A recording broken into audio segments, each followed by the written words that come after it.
YouTube 上面直播了，直播的可能会稍微延缓一点。好的。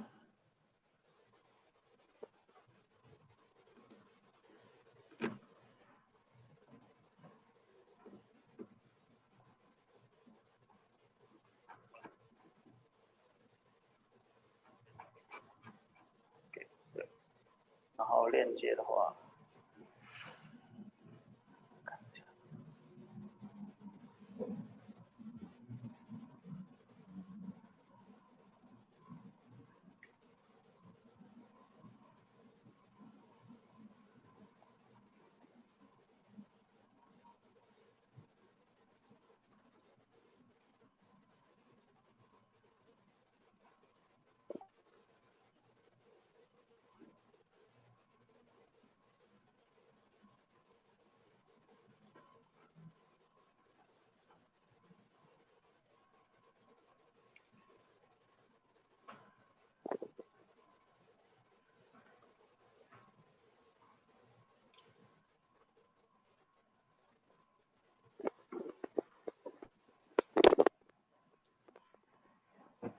你现在可以把你 PPT 打开，就是我们不要让它有这个就一般来说就是有点像休息的时候，你就可以把 PPT 放开，对，放那个第3天那个也对，就暂时就这么放，你可以他们进来之后没看到，对，这样放着就好。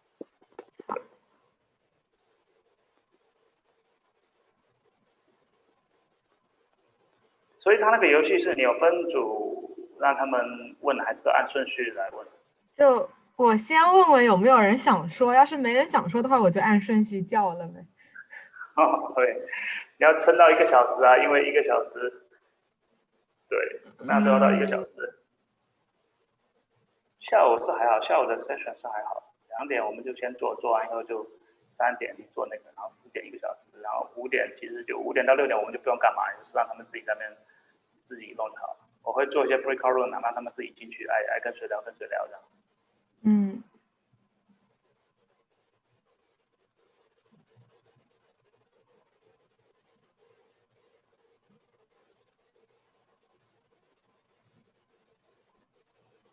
怎么在分享那个看聊天？但如果没有人说话，我想发。哦，我傻了。都没有人说啊，什么东西？没有，我在看那个聊天框怎么弄出来。聊天框就是那个你像那个 chat box 啊 ，chat。对，你要看，你要打开，你要打开，然后你要看，然后它那个是可以私聊的，也是可以那个的，公开的。好。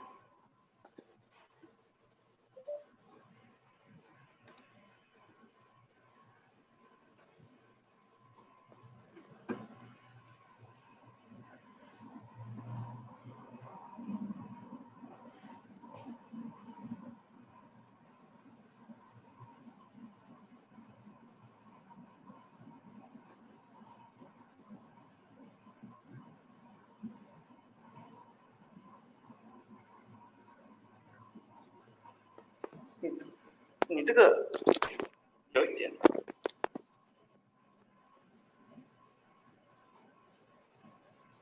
有一点点轻微的回声。啊？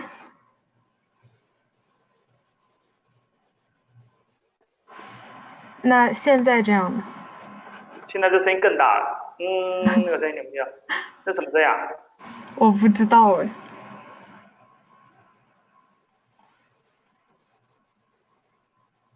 保持现在这样，现在这样是 OK 的。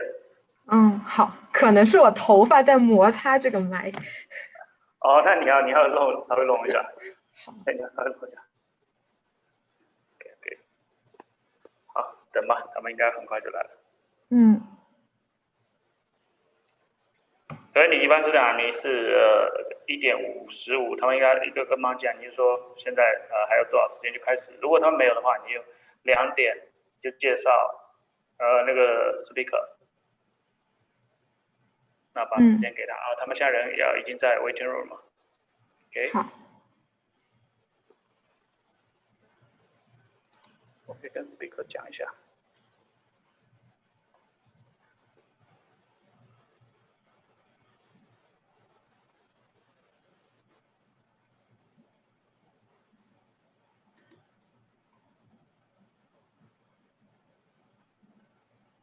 是吧？啊？哦，对对对。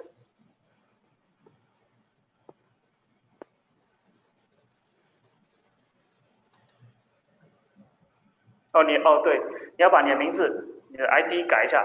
哦，对。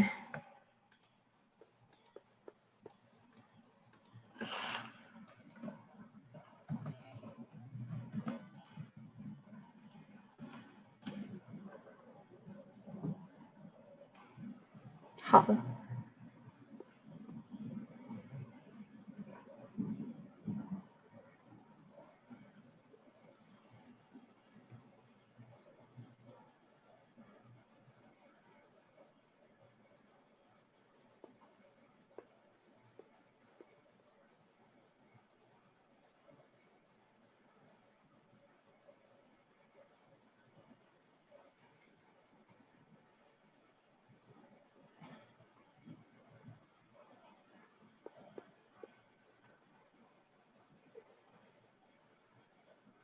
我总觉得你的背景音有点吵，不知道什么音。有点环境音。但我这还挺等一下，安静。现在好了，刚才有一点那种环境音，不知道为什么，现在是 OK。OK，speaker 也要上线了。那现在还可以，刚才有一点点的环境音。我会放它先进来 ，speaker 来了啊。好。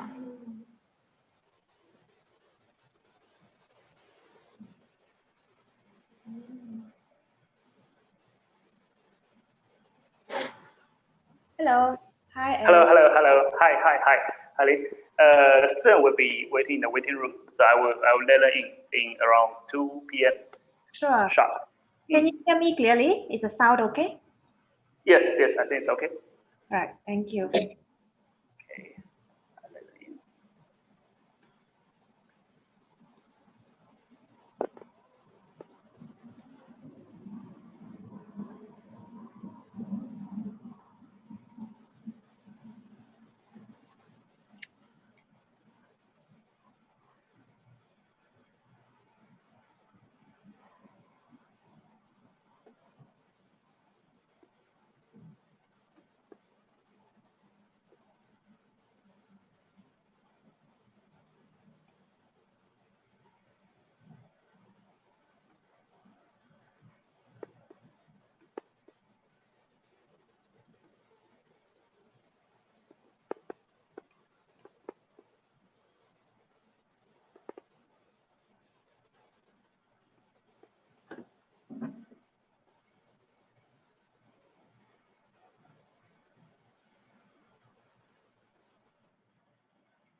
It are going to start in 3 minutes.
Okay, it's 2 o'clock. Let's start. Can you hear me? If you can hear me, please type 1 in the chat box. Okay, thank you. Good afternoon, everyone. How's everything going on? Today is the third day of our Global Youth Venture, and I'd like to show my gratefulness for your attendance. I'm Wendy, come from City University of Hong Kong, and I'm now an intern in Talent Link. I'm very honored to be here as today's MC. We have 3 main events today. The first activity is going to last about 1 hour, and you are going to have an executive dialogue with Lin Zhu. After that, we will play a funny game to have a well relaxation and learn more about each other. Finally, you will have a soft skill training. Follow Sam Neill to learn some useful skills in business. Now let's begin the executive dialogue. Today we have invited Lin Zhu to join us. Lin is now the industry program manager in a global software company, Infor. She takes part of the global industry and solution strategy team, responsible for developing the go-to-market strategy and planning and execution of specific programs across the ASEAN region. Today, she will share some experience to you and feel free to ask questions. Hello, Lin. Hello, hi Wendy. Hi everyone. Yeah, you can share your screen now. Sure, just give me a second to get my screen up.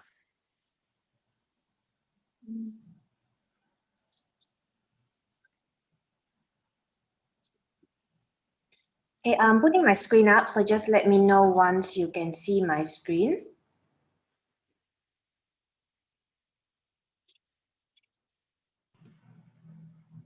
Is it working now? Can you all see my screen?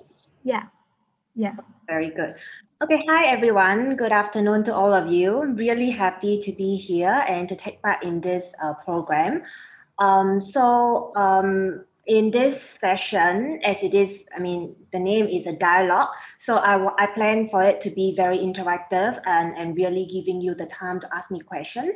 I will spend maybe the first 20 or 30 minutes just to share a little bit about myself, my work, what I have been doing, the companies I've been through, and my experience. Hopefully that will give you a little bit of background, a little bit of like information about my background. And from there, you can think of what you can ask me. I understand that you, all of you come from very different backgrounds, so you might have very different questions. So just feel free to ask any questions, whether it is related to my past experience or related to any of the industries I've been to or any of the companies I've been to. Just anything that you feel like I might be able to help you.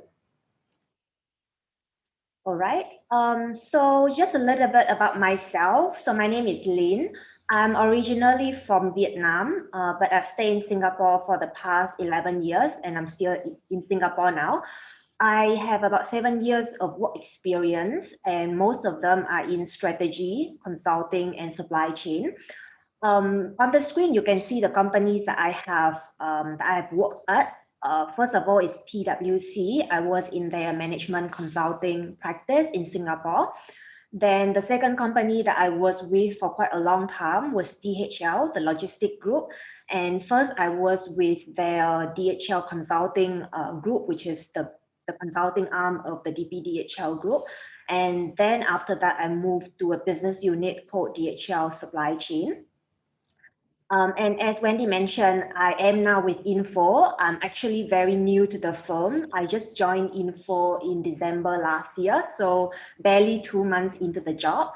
For me, it is kind of like a big step to venture into a new area, which is technology that I've not done before. Really excited to join the firm, and I'm learning a lot every day because it is definitely a new field to me, technology and software and cloud. But all in all, I think that if I were to really summarize all of my experience, I think what I'm really passionate about throughout all of my jobs in all of these companies are really finding ways to help organizations, to help the companies or the teams to to define their strategy and to achieve their goals and their strategy. And that stemmed through from the consulting background to being in consulting in DHL, as well as being in strategy in DHL, and now being in strategy and info. So that's definitely a common thread that I've seen throughout my career.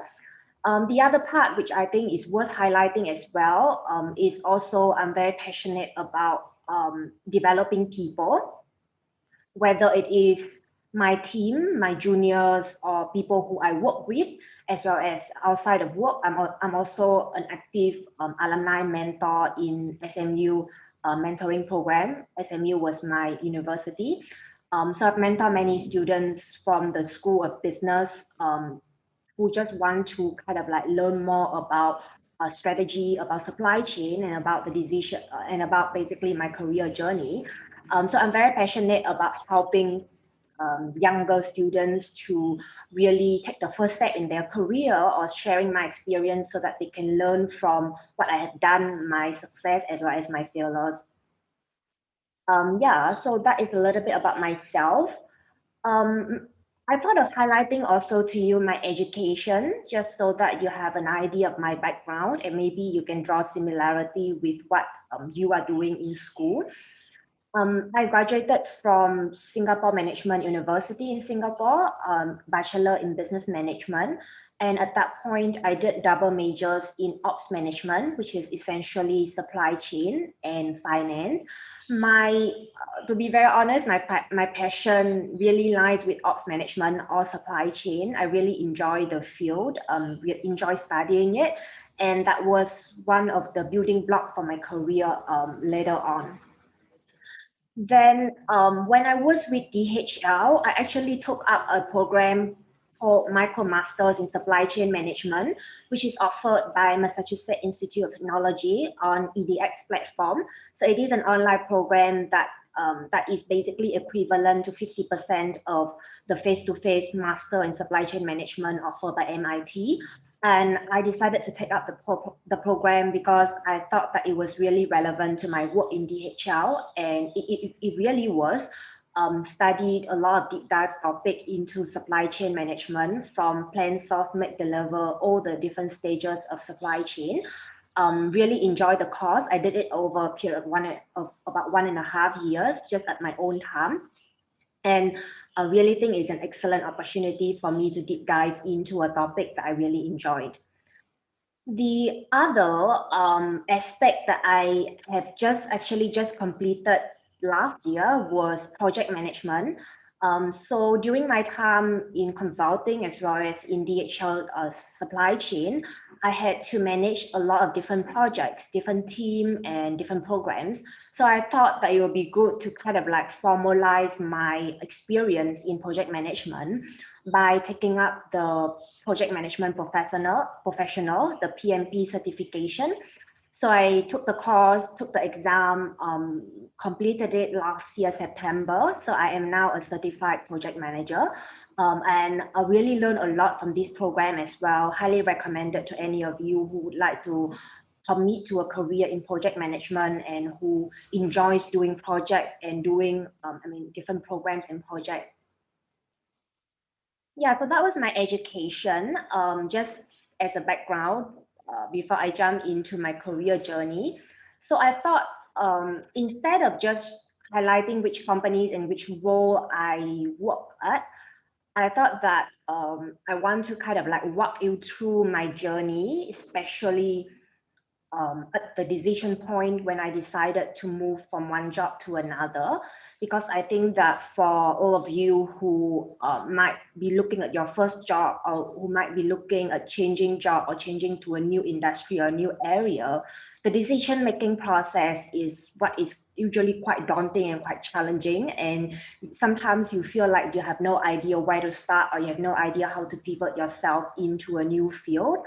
So I thought that by sharing my journey, I can give you some kind of like food for thought on what you can consider when you try to design or you try to develop your career in certain directions that you choose. Of course, the direction that you choose might be very, very different than mine, because I understand you have very different background. But I think the decision-making process is something that is kind of universal that anyone can learn from. So I think I mentioned before that I started in consulting with PwC Management Consulting in Singapore. So I joined them straight out of university. And at that point, there are multiple reasons why I chose to start my career with consulting and with PwC. First of all, I actually did an internship with them during my third year of university, and I really enjoyed the work and the people and the firm. So I came back for a full-time position. So that's the first reason. Second reason why I think consulting, and I still do believe consulting is a first start for a career, is the fact that for me, I really want to help companies. I really enjoy the process of solving problems and helping companies to kind of be a better version of themselves, helping companies to achieve the goals that they might have set for themselves, and helping companies to work more efficiently and effectively. So I thought that is a very fulfilling career to be able to help and to be able to solve problems for other people. And I think thirdly, the third reason why I chose to start with consulting is the exposure that consulting gave me. To be very honest, at that point when I graduated from university, I kind of did not have a very clear idea of which industry I want to go into. I like a lot of things and I couldn't make up my mind. So starting in consulting kind of gave me the exposure to many, many different industries. And I thought that is a good way to try out and to kind of see which industry I would like. And if I look back, I think the time in PwC really gave me that exposure. So I was there for about 2 years plus, and I did projects for many different industries, from pharma to telco, financial services, consumer products, industrial products, many, many different industries and many different companies. Which kind of gave me an idea of how it is like in each of those industries. And on the other hand, consulting also gave me the exposures to many different subjects or areas. So I did projects in commercial, in finance, in supply chain. And through that kind of process of exposing myself to different industry and different areas, I internalize all those kind of like experience, and I realized that for myself, what I like the most out of all these experiences is really supply chain. So that was kind of like a self-discovery process, in which from which I derive what I like to do and what I want to focus on more. And that realization that I like to do supply chain management led me to the next step in my career, where I moved from PwC to DHL Consulting. So for those of you who have not heard about DHL Consulting, because to be honest, it's quite a niche company, it's quite a niche organization. DHL Consulting is the consulting arm of the DPDHL group. And in essence, it covers two big portfolios of projects, which I will cover shortly. The first portfolio of project, which is, to be honest, the majority of what we do here in Asia Pacific, is supply chain consulting for external customers. So in that sense, it's kind of similar to PwC in a way that it is also an external consulting firm. But the difference is that DHL Consulting will only do projects in supply chain management. We won't do finance, we won't do HR, only supply chain. And those are projects such as defining the supply chain strategy or reviewing the supply chain health check of companies in the region. Also, we did a lot of process optimization, inventory optimization, as well as redesigning of the company's supply chain network in the region. So I did a lot of projects in that space with company across different industry, and I really, really enjoyed that work. And it was kind of, for me, it was the reason why I joined the firm in the first place, and I really enjoyed my time being able to do what I like. So that is the first part of DHL's consulting, which is what I signed up for when I joined. But then there is also the second part, which to be honest, I didn't pay much attention when I joined, but it actually ended up being something that enabled me to go further. So the second portfolio that DHL Consulting covers is basically strategy and management consulting for the DPDHL group. And what it means is that we will work on projects when the group needs consulting help. Usually it's strategy topic, go-to-market topic, or M&A topic. So when I was with DHL Consulting, I had the opportunity to work on a corporate strategy project in Germany with the corporate development unit. And that was a very exciting project to basically define the whole DPDHL group corporate strategy 2025. It was a very interesting project, great exposure, great interaction with all the senior management. And the second project that I did in that portfolio is an M&A deal with one of the business unit where I was supporting them to close a deal. I think the value was about $700 million deal in China. That was also a super fast-paced and interesting project.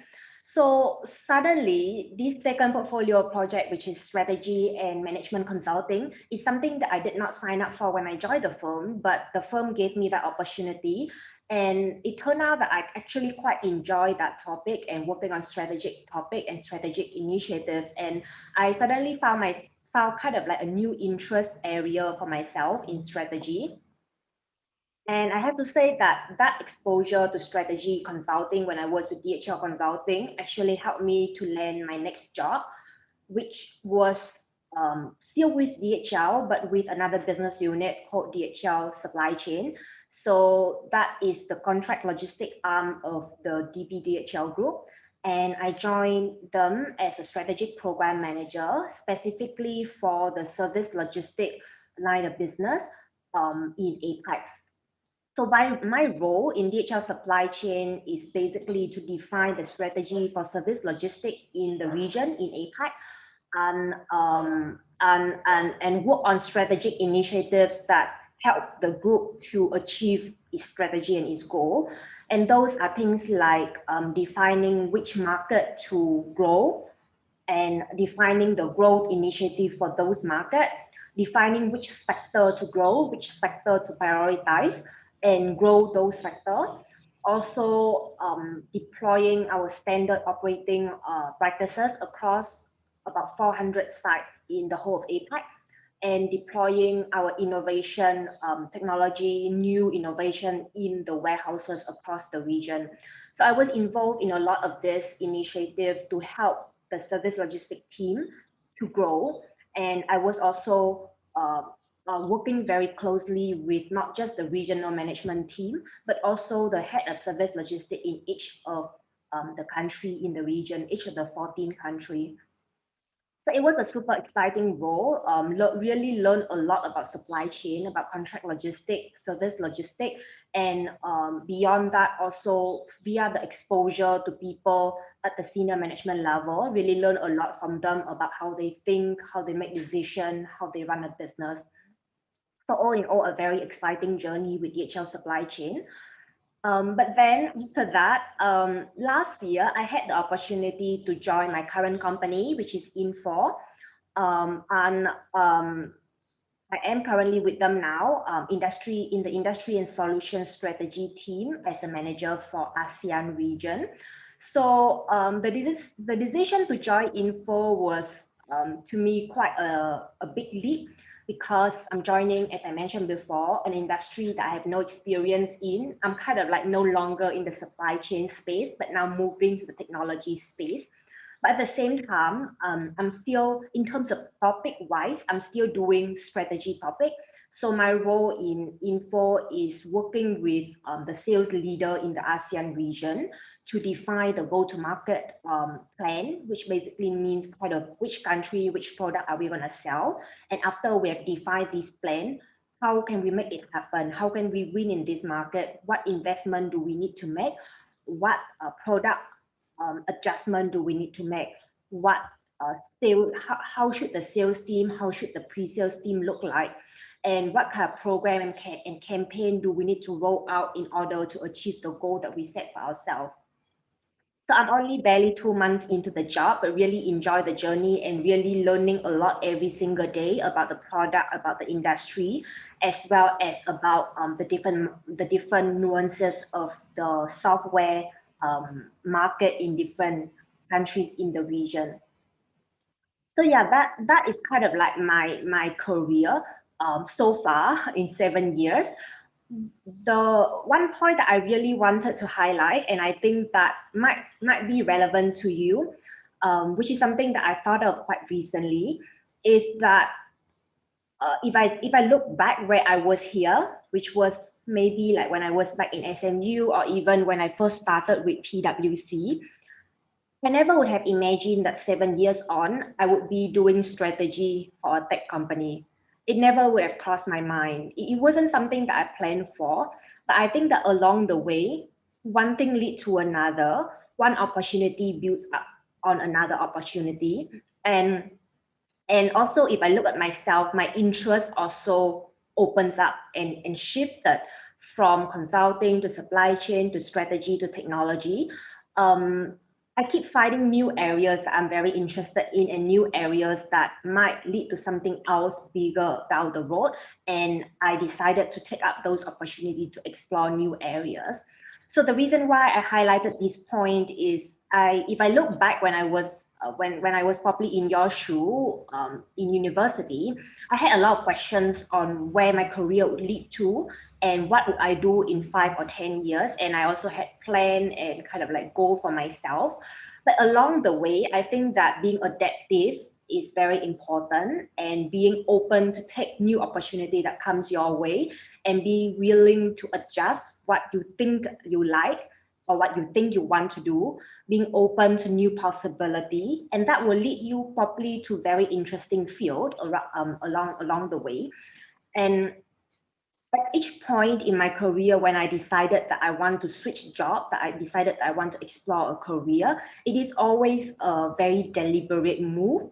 I always think about what is the next area that I'm going into and whether it is something that I would find myself enjoying, that I would find myself kind of like being excited to go to work every day. And if the answer is yes, then I usually give myself the opportunity to explore that.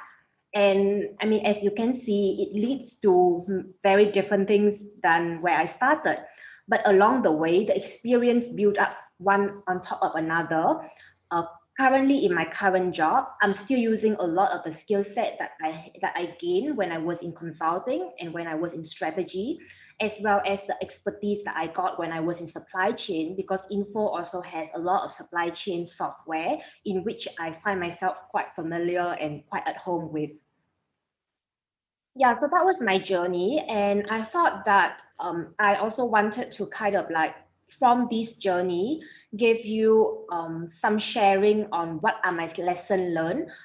It's probably quite simple because my career is not that long yet, but I think it might be something that will help you when you think about how to kickstart your career or how to kind of like pivot your career. So the first lesson learned, which is something that I'm still practicing every day, is really curiosity. Always be curious and always willing to learn. And I think this is super important, especially nowadays with technology and with new business model coming up. It's at such a rapid speed. It's very important to keep abreast of new ideas and new technology and new development in your field. And I think that this is something that doesn't just happen at work while you're working, but also outside of work. You can kind of learn more things by either going for courses or attending conferences, attending webinars, or listening to podcasts or reading books. Recently, I've really been into a podcast. I've been listening to a lot of podcasts in strategy and in supply chain because it is relevant to my work. And I find it such an efficient and an interesting way to learn new things because I can listen to podcasts when I'm on the train or traveling or in the evening. And I learn a lot of new things from top leaders across the globe. So that's one great way. And beyond your own field, I think it's also very important to learn new things outside of your field. It might be something relevant, very close, but it can also be something totally different. Anything you learn is good. And I think it is especially important because nowadays, employers like employees who are well-rounded. You're not just very focused on one field, but you have the broad overview of everything of the whole business. Especially, let's just say if you are in a very technical field, like either you are a technician or engineer, it would be great if you pick up certain knowledge in finance or in economics, because then you can communicate effectively with your business counterpart. And similarly, for business people like myself, I also like to learn a little bit about the product, a little bit about the mechanism behind the products, because then I feel that I can understand the business much better and make better business decision when I understand the product better. And I mean, as cliche as it sounds, but learning, I always believe that learning is a lifelong journey. It doesn't stop the moment you step out of university with your degree cert in bachelor in whatever. You can always continue your learning, take up online courses like MicroMaster, like what I did, or go back to school, do an MBA, do a master's, learning new things, and even learning via, as I mentioned, reading books, listening to podcasts. The more you learn, the more you will become a valuable person, because then you have knowledge that is really wide and really diverse instead of just focusing on one field. So that will be my first lessons learned. The second lessons learned, which I think is also super important, is about people. There's a saying, and I truly believe in it, that your network is your net worth. So getting to know more people, getting to network with more people is very important when you want to pivot your career or when you want to develop your career. Especially, I think if you want to go into a new field or if you want to explore a new area, I always find it much more interesting to talk to someone who is an expert in that area rather than just reading, because when you read a book cannot answer your questions, right? Whereas when you talk to someone, it's interaction, it's asking and answering questions, and also is building that connection, building that network, and building that kind of relationship with a person that you can leverage on throughout your career. And I make it a habit for myself to always look for formal as well as informal mentors wherever I go, especially in the workplace. So throughout all the companies I've been through, PwC, DHL, and even Info, I always have people who I consider my mentors, who I keep in touch very regularly. Even the ones back in PwC, I still keep in touch with them, and updating them about how I am doing in my career and what is the next step that I consider, and getting their views on that. And I also kind of like exchange views with them on the topic of our common interest. I think that's a great way to keep the connection. And along the way, you actually learn a lot from those people, not just at work, but not just in the topic that you work on, but also outside of that. They all have a wealth of experience in different areas that they can share with you. So to me, mentorship is something that is very important, and is something that I learn a lot and gain a lot of benefits from. The last one, which I think is something that I really want to emphasize, and I guess I kind of alluded to it a little bit in the previous slide when I told you about my journey, is really making incremental change. I think a lot of time, and even for myself, when I want to go into something new, like for example, going to tech, moving straight into tech could seem like a very daunting task, because your presence and the future is so far away, and it seems like it seems such a big leap and a big step to go to where you want to be. But it doesn't have to be that way. That's my point. You can always make very small steps, one step at a time, to pivot your career to where you want it to be or where you would like to explore. And when you want to explore a new thing, a new field, it doesn't always have to be changing a job or changing a city, moving to a new place. It doesn't have to be like that. It could also be staying in the same team, but just like taking up a different role.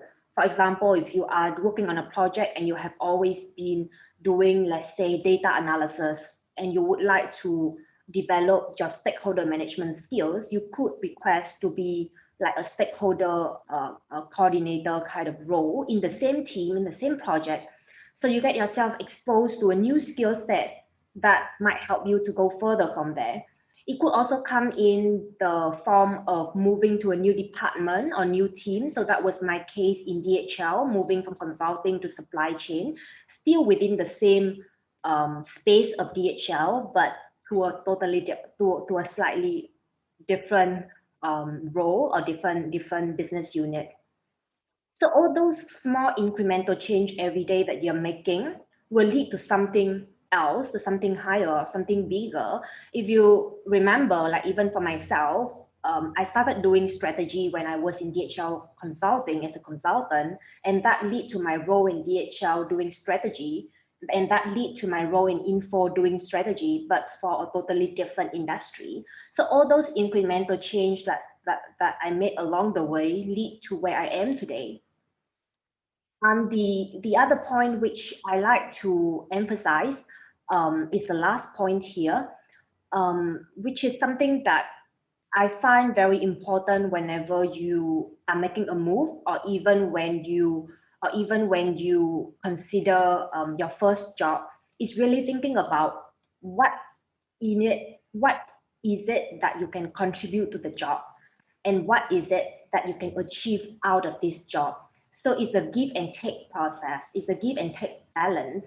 What I mean by that, if you look at myself now with this current job in Info, the way I thought about it when I make the move is that I can contribute to this job because I've done strategy and go to market before, so I have something to contribute.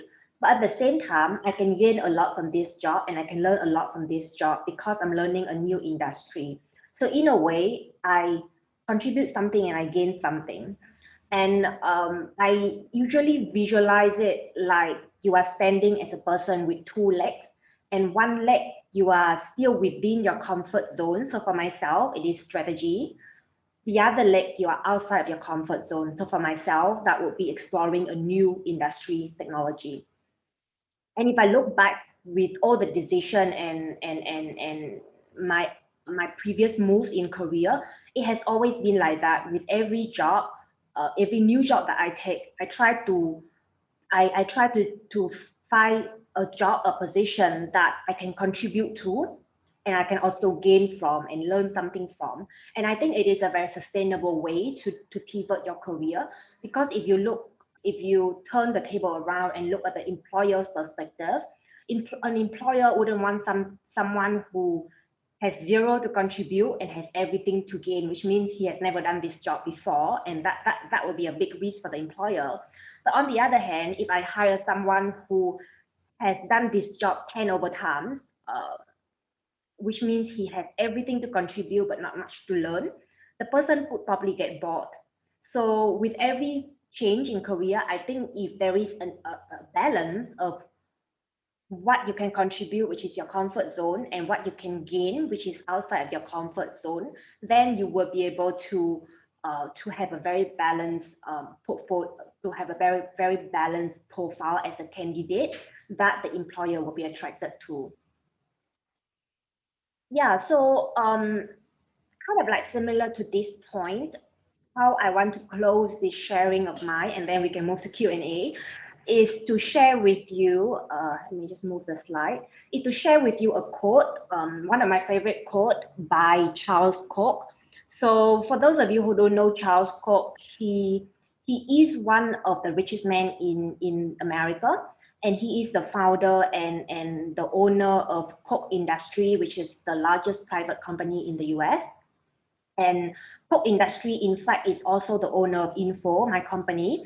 They acquired Info last year in early 2020. So now we are a wholly owned subsidiary of Koch, which is such a privilege because it is such a great company. So Charles Koch, many years ago, he wrote this book called Good Profit.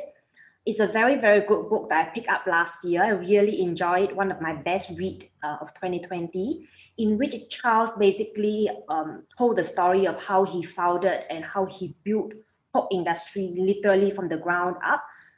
Currently, Coke is I think about more than 100 billion US dollar in revenue annually. So it's a huge company. He talked about how he built the company and he shared his management philosophy and his management framework. And there's this quote here by Charles that I really like. So this quote, Charles used it to talk about how he built Coke industry. But to me, it is super relevant if you think about how you build your own career.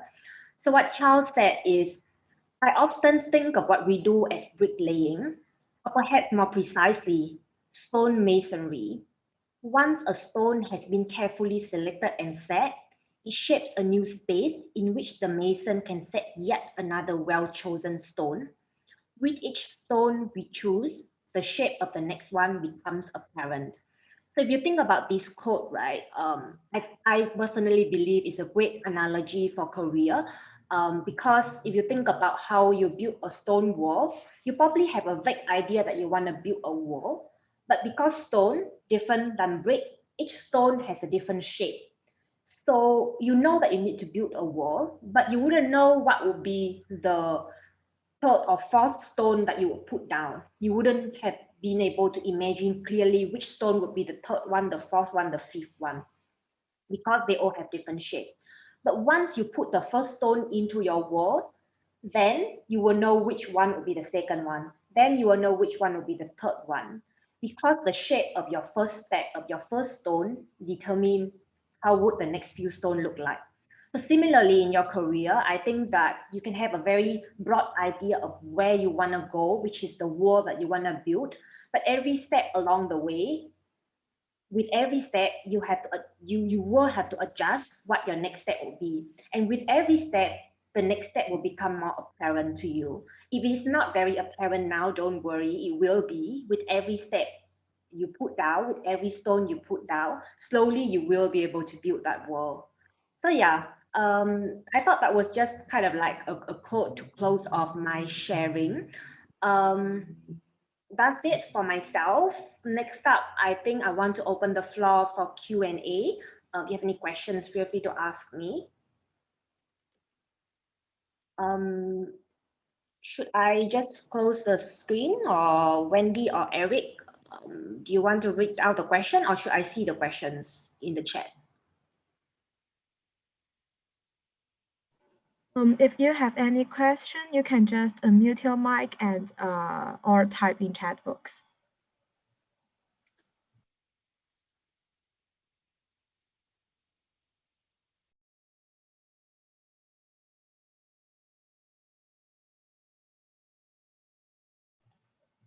Do you have any questions? Feel free to ask. Hi, Link. Thank you for sharing. I think there are some new questions here in the chat box, so you must go up and read it briefly.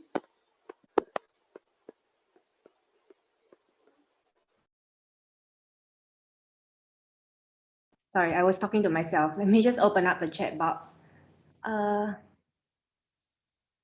Okay, I see some questions here.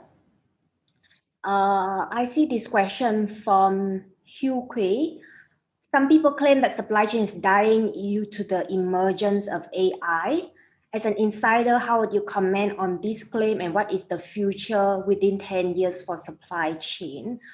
This is an interesting question, but I also want to kind of clarify, because I'm not sure if I get your point of supply chain dying due to AI. So if you are comfortable, maybe you can just kind of like share with me what kind of AI technology that you are talking about, so that I can address it better, if you don't mind. Hui, right? Or Ting Hui.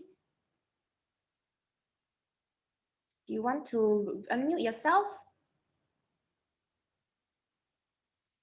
Oh yeah, sure, you can type it out. Maybe then let me take the next question first, when Hui Kui is typing up the question. Oh, okay, I think there's only one. Sure.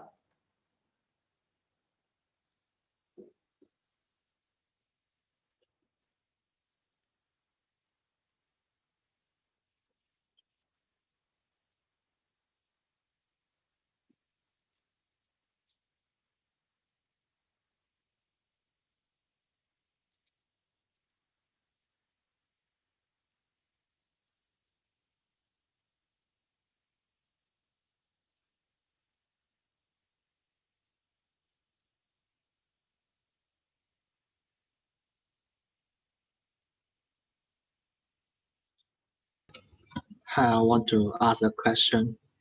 Hi, Harry. Hi. Um, I see you change industry a lot, and I just wondering how the company will hire you if you have no experience about the industry. Very interesting question, I have to say. I think it really about, I mean, on the surface, it might seem that it is a lot of change. So let's say from consulting to supply chain and then to technology. But the way that I always see it is, what have I done in the previous job that is relevant to my next one? So when I moved from consulting to DHL, I was actually still doing consulting, just for a different industry. So in a way, learning new industry, but using skill set that I already have. So that was actually a very easy, there wasn't much of convincing involved, to be honest, because my experience was actually very relevant.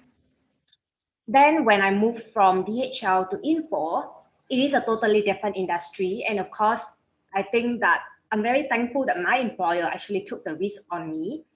That I did not have any tech experience, but what experience that I have is strategy, is go to market and supply chain. So that is relevant to them because the role that I am doing is a strategy role. And the company is also trying to drive a lot of supply chain software. So from an industry perspective, it might seem like something different, but there are a lot of commonality, a lot of common elements or familiar elements that I am familiar with. So I think that is why the company hired me properly. And I think that is why I mentioned that is incremental change. Every job you're adding on something onto your portfolio that might be relevant to the next job. And I always believe that, of course, the company could have, let's say, hire someone who, let's say, has done strategy in Oracle, totally similar, right? But they could also bring in someone who has a slightly different experience, who can bring in different fresh perspective. So I think it depends on how you tell the story. And if you can convince yourself, you probably will be able to convince your stakeholder. I probably would not be able to, let's say, go into, I don't know, engineering, because I literally have no background and I can't even convince myself how I fit in. But if you think there are certain elements in your portfolio, whether it is in terms of skill set or whether it is in terms of the area of work, strategy, or go to market or commercial or sales, that is relevant to the new industry, then I think go for it. The company or the employers would recognize that. Does that answer your question? Yes, thank you. You're welcome. Okay, I see the AI question here. So Hugh has mentioned that AI replaces human in terms of warehouse management and analyzing data. Okay, thanks a lot for clarifying. So I refer back to your question when the question is, some people claim that supply chain is dying due to the emergence of AI. As an insider, how do you comment on this claim, and what is the future prospect within 10 years for supply chain? So I think to answer this question, I would say, first of all, I don't think supply chain will be dying anytime soon, or it will never, to be very honest. And if you think about it, to be honest, I feel that supply chain has been a field that is very invisible before 2020. No one talked about supply chain much on the news before 2020. And for myself, who is a supply chain professional, back then, when I went to university, not many students are interested in supply chain because it's not a very fancy job. And I can say that in 2020, supply chain is probably taught on the news, on newspaper and TV, as many times as the past 10 years, really, if you think about it, because suddenly you feel the importance of supply chain to deliver essential goods to everyone during the pandemic. And when you see all the shelves suddenly, like goods flying off the shelf, you suddenly realize how important supply chain is. So I would say that supply chain as a field will always be there, and it will even progress more and more because as everyone, as the whole population get richer, there will be more needs for consumption, and consumption means you have to move goods from one place to another. So supply chain will always be there. The emergence of AI, especially of automating the supply chain in terms of replacing human, both in the physical supply chain, which is in the warehouse, as well as in analyzing data, is happening. And it's happening very fast, and it should happen because it is a much more efficient way to run a supply chain. Especially if you think about the pandemic. And that is a trend that I've seen in many places because with the pandemic, human cannot go to the warehouse to work because there's social distancing, the city might lock down, there are tons of restriction. But robot can work, and robot doesn't need to take break. So in a way, replacing human with robot in the warehouse is something that is inevitable. And we have seen it accelerated like exponentially this year due to the pandemic. Similarly, in analyzing data, human would never be able to be as efficient as a robot or as RPA. So all of that is happening. And what it means is that the supply chain will get even more and more efficient and more amazing. The people may lose their job, that is for sure. But what it means is that we will need to upskill our people. So I would say that if I look at DHL, my previous employer, we probably still employ about the same number of people, maybe slightly less, but our people now are much more higher skilled.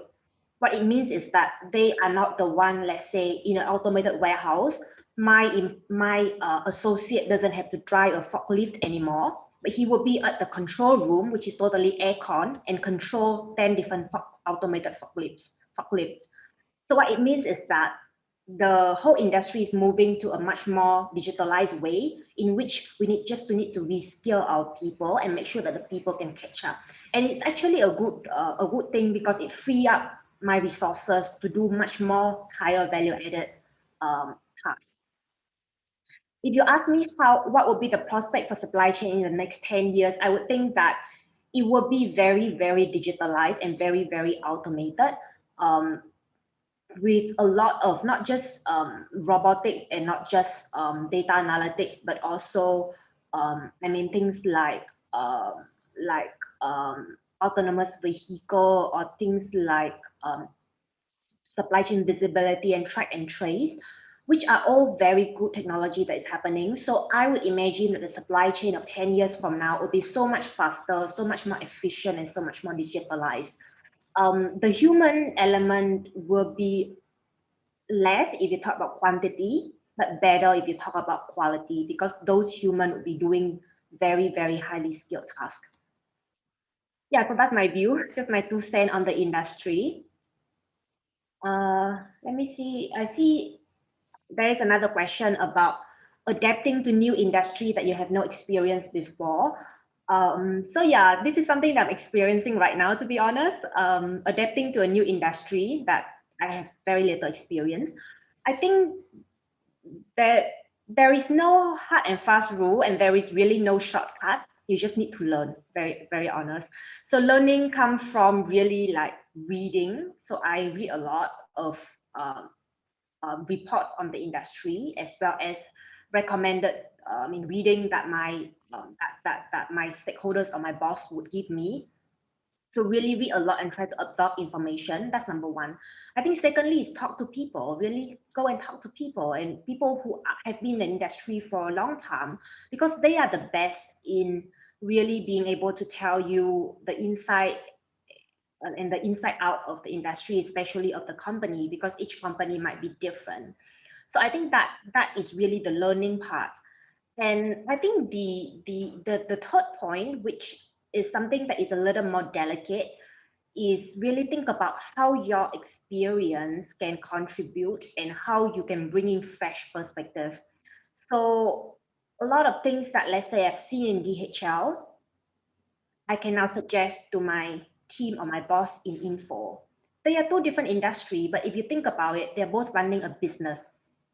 So there are things about running a business that will be the same in every business. How do you work as a team? How do you work more efficiently? How do you make the team work smarter, especially now everyone is working from home? So those elements are the same. So as you are in a new space, you can leverage on your previous experience and see how you can contribute. So again, coming back to what you contribute versus what you learn. And I think that if you can demonstrate that you're not just learning fast, but you are also contributing, then you will make a very good impression in any new space that you enter. Okay, the next question that I see is how to keep passionate after work, after working for such a long time. I think that that is a question that you probably have to ask yourself. What makes you passionate? And I think different people find the answer differently. For myself, I find myself being passionate when I'm learning every day. I personally do not like a job that is the same every day. I just cannot do it. So that's why I like projects, I like program, I like consulting, because every day is different. So that to me is what keeps me excited, doing new things and learning new things. And as long as I feel like I'm still keeping, I still keep learning new things, then I find myself passionate about the work. Some people might find other things more passionate. Like some people, I think, are really motivated by the team that they work with. So it could be that you really enjoy working with that team, and that keep you passionate, that keep you motivated. That could be another thing that I've seen in a lot of people. So that's something that it will take you a while to figure out, I think. I didn't know when I first started working, but after a few years of working, then you start to feel what makes you happy, what makes you excited, and what doesn't make you happy or excited. And then you will know what keep you passionate. Yeah. There is another question from Runse Wang. What's the most important soft skill you think that we students can develop in advance? I think this is a very important question, to be honest, especially that sometimes I think that university prepared us a lot for hard skills, for technical knowledge, but maybe a little bit less on soft skill. Um, I think there are a few things that, of course, there are many different soft skills that is important in the workplace, like stakeholder management, like a conflict management, negotiation, presentation, etc. But a lot, I think some of them you can't really develop much when you were students. Example, let's say stakeholder management. You probably can try a little bit, but not much. But you will develop very fast when you are in a company. I think as a student, what I think that you can develop a lot is how to speak, is how to do a presentation. Because I think just from my experience in SMU, I'm not sure about other university, but the school really forces us to do a lot of presentation. And I think that is actually really good because it's not just about speaking really, it's also about how you would structure your story, how you would tell a story out of your work. I think that is super important, and that is something that you can already kind of like prepare when you are in school, when you are doing school projects. Why it is important is because I think that a lot of people can be woodworkers. What it means is that they can do excellent analysis, they can do excellent like work, but how do you package it and being able to present it to people and being able to adjust your presentation to different groups of stakeholders. That is key, because no matter how much good work that you do, if your boss doesn't know, if your boss's boss doesn't know, if your boss's boss's boss doesn't know, then it doesn't matter anymore, right? So, and with each of that layer, you probably wouldn't be able to use the same presentation. You probably will have to adjust it to be more executive-like at the higher level and be more detailed at the lower level. So that is a skill that I think is super important that you can already kind of try when you are in school. Yeah, okay. Let's see the next question. Do you feel anxious when you change from one area to another? Why do you want to change? Or do you think working in one company for a very long time is good for a career, or change one from another, or change one every 2 to 3 years? Very tricky question to say. Do I feel anxious? Yes, of course I do. I mean, we humans are not used to making changes all the time, but I honestly believe that the moment you feel too comfortable in your workplace, you should change. Although it doesn't feel good, it feels very stressful, but you should change, because that's how you grow. You cannot keep staying in your comfort zone. So do I feel anxious? Yes, but at the same time, I think the anxiety is something necessary if you want to go far. Why do I want to change? I think I mentioned because I want to explore new things, and I honestly believe that you should expose yourself to as many areas as possible. On the question on working in a company for a long time or change another every 2-3 years, I think there's no hard and fast rule, to be honest. If it is a very good employer and the employer give you the opportunity to rotate around, why not?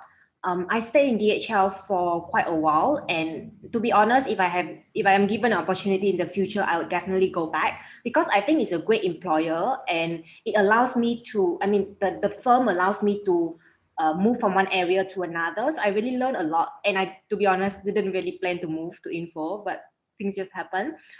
So I think you need to see for yourself. And I think that if you feel that you have learned everything there is to learn in a company, then you can move. If you think that there are still areas in a company that you can learn, then maybe you can stay. There's really no hard and fast rule here. Okay, next questions. You mentioned that you are an industry and solution strategy manager in info. Would that be any chance for you to get in touch with the idea of the Industry 4.0, advanced automation and computation? If so, how shall we as university students prepare ourselves for this new era? So yes, I have been exposed a little bit to Industry 4.0. Am I an expert? No, to be very honest. Manufacturing is something that is quite new to me. When I joined Info, I need to pick that up a little bit because we do a lot of manufacturing sector, which I think is a very interesting area, to be honest, nowadays. How do you as university student prepare yourself? I think, of course, first of all, if you are in the position to pick up technical skills, like really engineering skills or coding skills that can develop technology in Industry 4.0, do so. I know not everyone is in the position, like myself, I'm not an engineer student. I wouldn't be able to. But if you are like me, like just a business person, then read up about the topic, really understand what is happening. So I think it's about understanding what is happening at your own level of comfort, whether it is just a high level concept, which is what I do because I am in business, or at a deeper level if you are in an engineering space. So pick up technical knowledge, definitely. Listen to people talk about it, read up reports from consulting firms that talked about it, read up on the news. So I think that will give you already quite a lot of knowledge about the topic. And don't be afraid to share with your friends and just to talk about the topic, because the more you talk about it, the more confident you will be. And then in your interview with your employer, just feel free to share a little bit. You might be wrong, but they wouldn't judge you because I mean, you're young and you might be inexperienced, but in a way, you can show that you are already kind of like abreast with the latest development. Yeah. Someone comment that changing job is like changing boyfriend and girlfriend.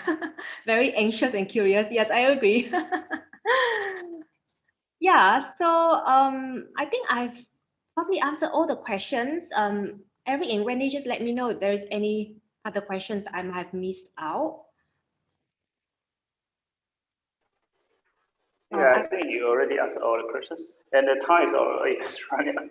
You mentioned that you have a call in 55. I think. I should be fine actually, because my call will happen a little bit later, so it's not. Oh, okay, cool. So now we end in the session on time. So thank you very much for sharing. So actually, you can feel free to join for our next sessions. So if you have enough time. But anyway, we just thank you very much for sharing. You're welcome, Eric, and you're welcome, everyone. I hope that you learn a little bit about, I don't know, my career or whatever that you might take away from this. Feel free to connect with me on LinkedIn. You can just search my name, you will find me. Yeah, and if you have any further questions, either just ping me on LinkedIn or maybe send via Eric or in any way that you can reach me. Really happy to help, and have a great day, everyone. Bye-bye. I will just drop off from here. Bye-bye. Bye-bye. Thank you for your sharing. Thank you. Okay, now it's time for our game. Oh yeah, before the game, we have created a WhatsApp group, and you can scan this QR code and use the WhatsApp camera to join this group.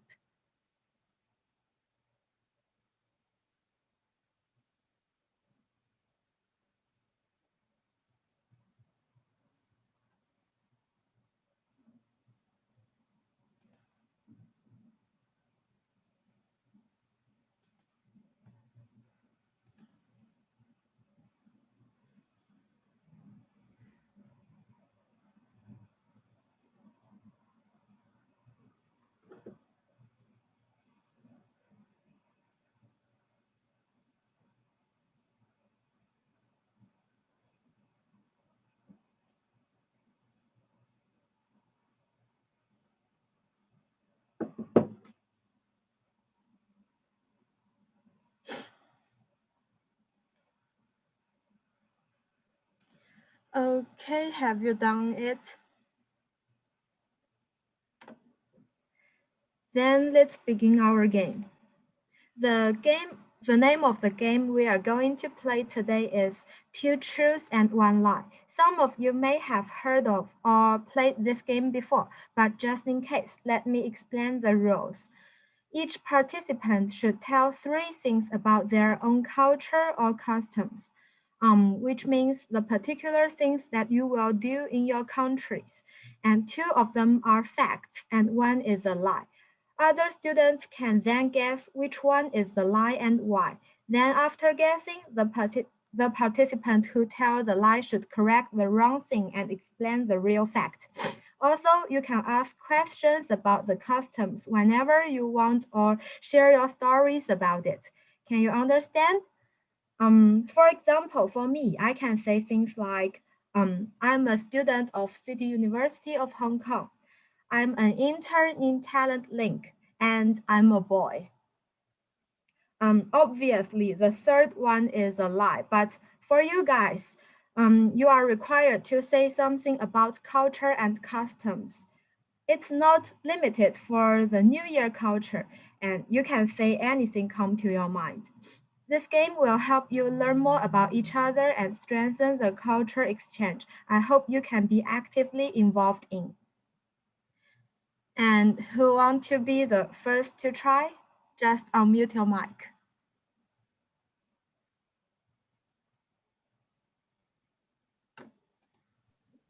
Maybe I can try. Okay. So my first statement is, in Hong Kong, we don't give others shoes or clocks as presents. Okay, and then my second statement is, when someone pours tea for us in a dim sum restaurant, the only thing we need to do in response is to hold your teacup in the air. And then for the third statement is, during religious rituals, festivals, and special occasions in Hong Kong villages, traditional poon chai is served in a big wooden basin. Yep. Mm, it. okay, it's 3 things about the Hong Kong culture. So is there any ideas about which one is a lie?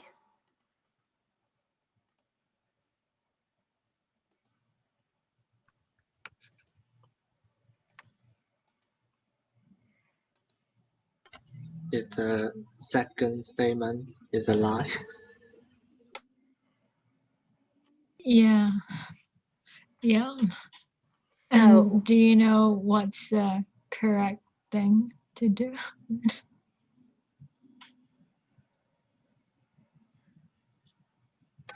I don't know. How about others do others know? Like, what should we do when someone pours tea? anyone have a guess? Testing. Okay. Like we say thank you.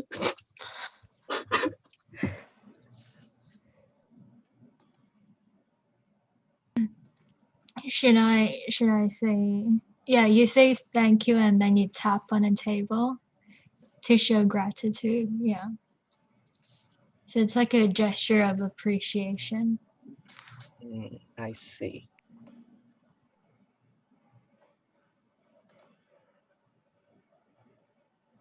So is any other people want to try? I want to try. Okay. Okay.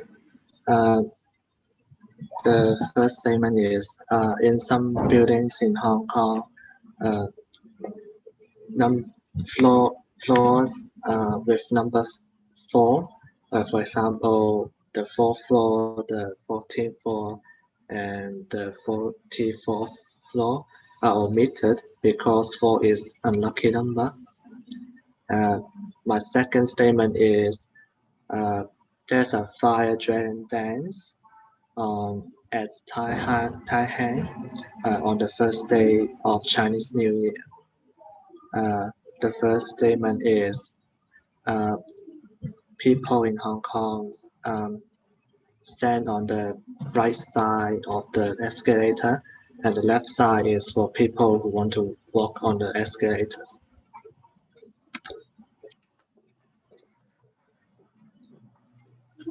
Anybody can guess which statement is wrong?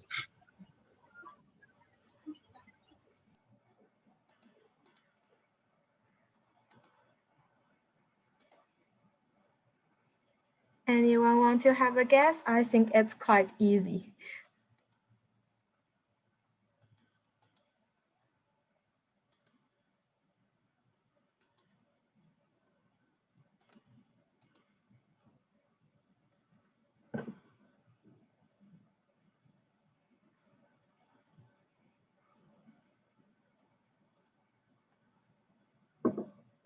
Anyone want to guess? Just try, don't be shame. Maybe the second one is a lie. Yes. It's not the fire dragon dance is not held on the first day of Chinese New Year. It is held on Mid-Autumn Festival. Ah.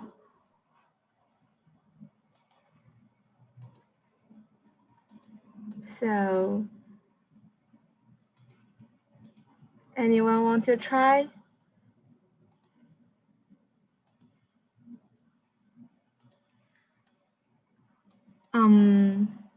Maybe Song Yuan Yuan. Are you here?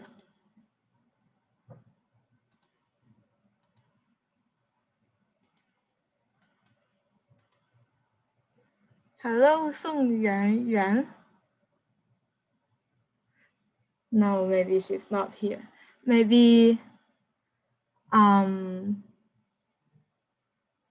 Ying Chuhan.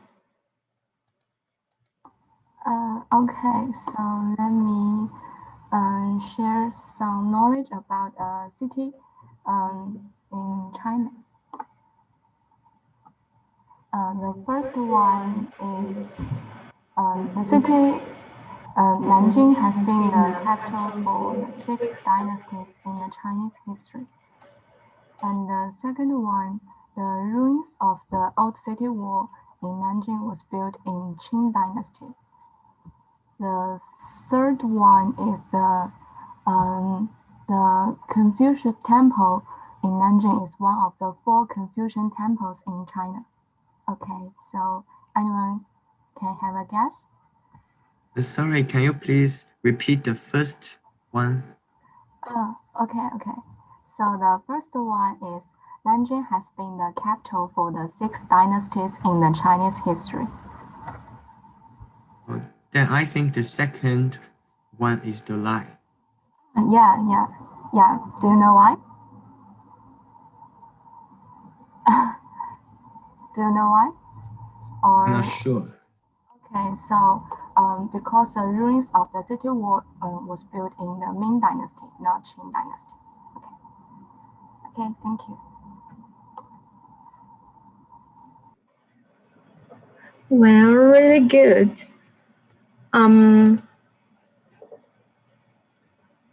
So any other people want to try this game? Maybe I can have a try. Okay, please. Well, let me think. The first fact. The most famous Great Wall in Beijing nowadays, which I think is the Badaling Great Wall, was built in Ming Dynasty. And the second one is Hutong. In the old days, Hutong was where most of the citizens lived. And the third fact, the typical local Beijing Beijing kids are very familiar with every tourist site in Beijing.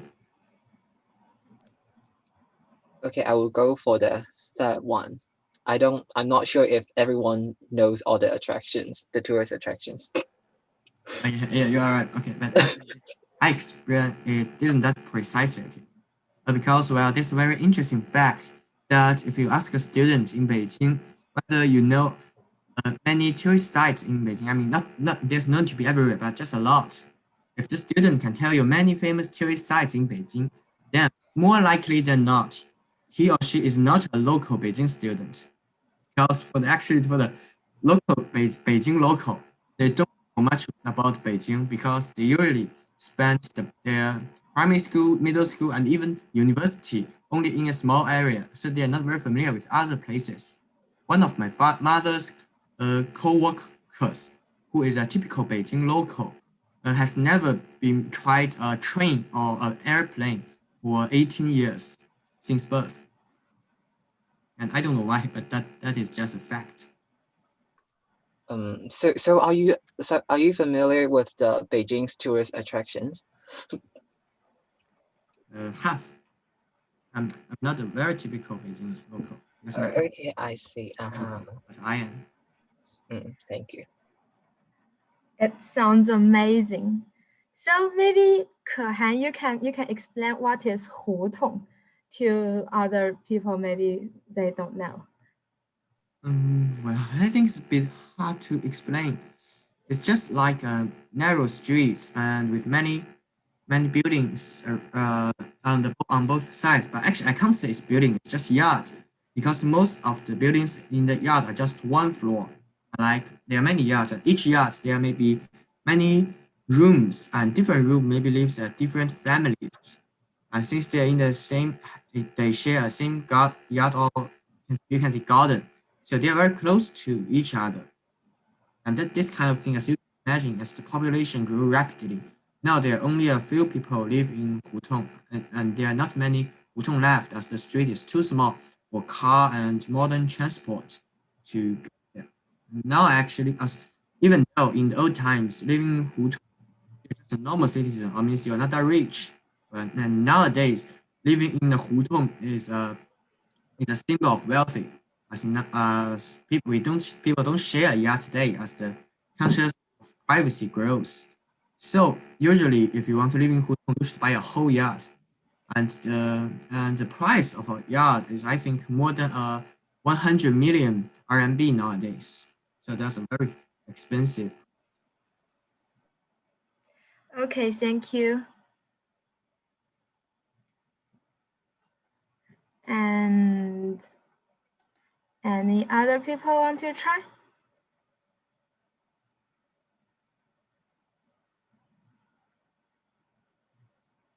Maybe Loi Yan Yan. Are you here? Yeah, sure. Can you hear me? Yeah. So the first statement is we go hiking and we go to the beach a lot in the time of pandemic.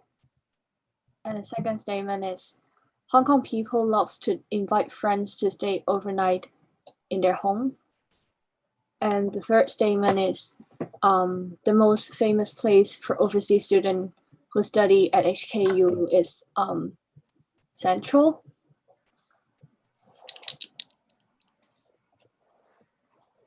Yeah, so that's the three statements. So anyone want to have a guess?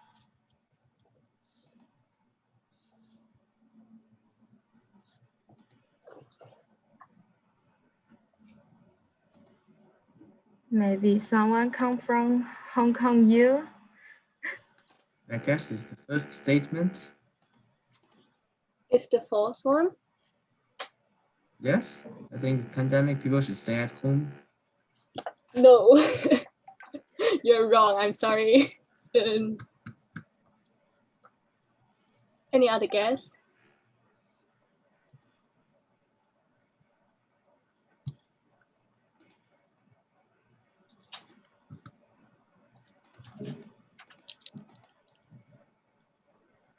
So it seems like a little bit difficult. Yeah, maybe I can help you guys because it's the second one. It's the fourth one. And the first one is correct because although it's in the time of pandemic, but Hong Kong people, we like hiking and we live near the beach. And that's why we like often go hiking and go to the beach even if it's in the time of pandemic because the pandemic here is not as serious as in other countries. So yeah, when you go hiking or go to the beach, you can really see a bunch of people there. So this is the true one. And the second one is that Hong Kong people, they never invite, it's not never, but we seldom invite friends to stay overnight because in Hong Kong, usually the living environment is very crowded and we don't have like an extra room for friends. And we usually, maybe we will invite friends to have dinner or have lunch, but we seldom, if you're rich enough, you can do it, but like not many people will invite friends to stay overnight. They may go camping, although. And the third one is correct because it's not official, but I have asked like many foreign or like overseas students, and they all agree that they love to go to Central because they love Lan Kwai Fong. It's just what they told me. So yeah, so it's true from my perspective. Okay, thank you.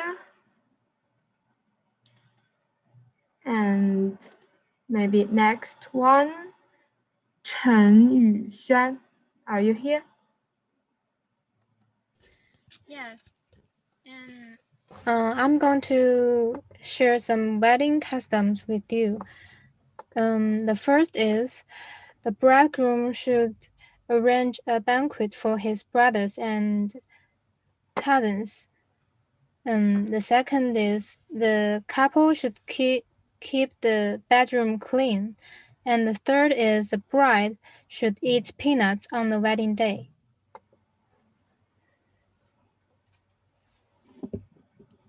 Anyone want to have a guess?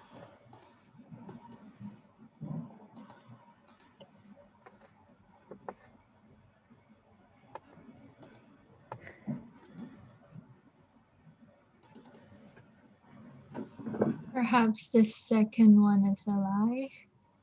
Yes, you are right. Because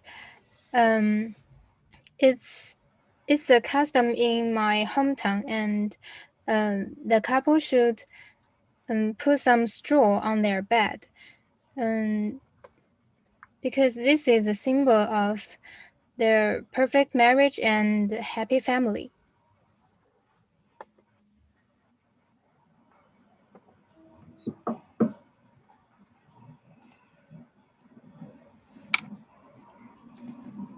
Okay, so it's a fact.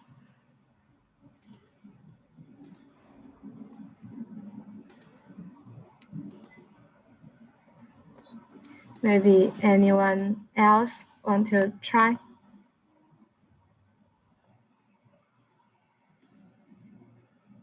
All right, then maybe it's my turn then. Okay, please.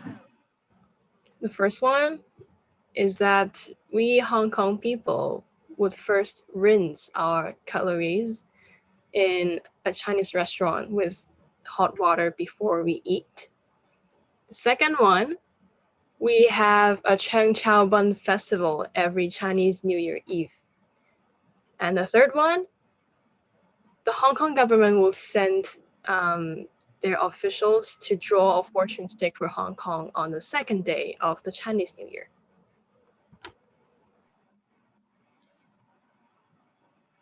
Anyone want to have a guess? I guess it's the third statement. Nope. The third one is true.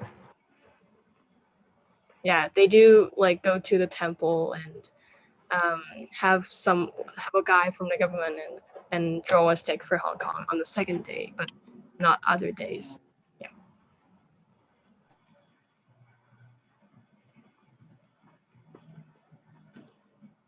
Any other ideas?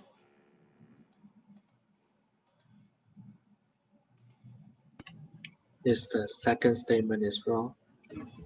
Yes, correct. Because so the Chang Chao Bun festival was actually on the day after the Buddha's birthday, which is in May, instead of the eve of Chinese New Year.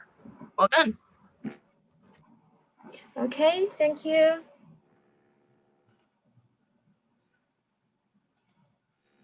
And maybe next one, Wang Runze, are you here? Yep, okay. What I'm gonna say is really simple.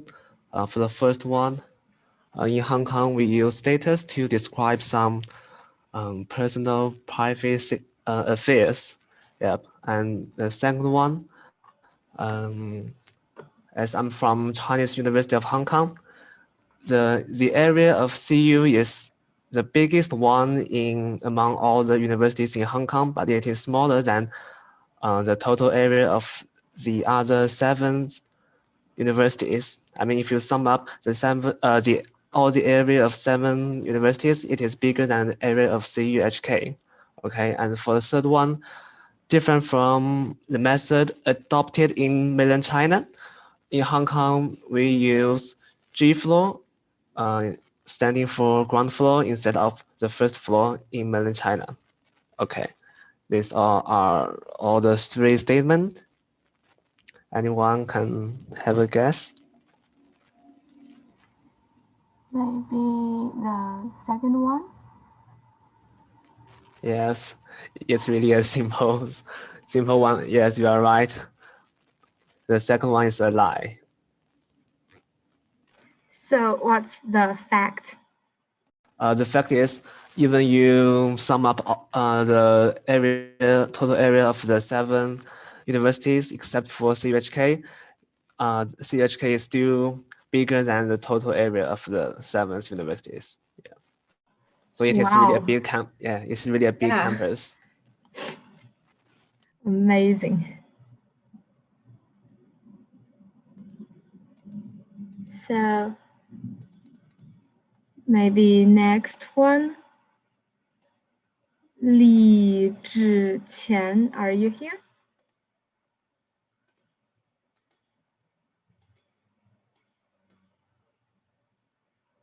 Hello, Casey, are you here?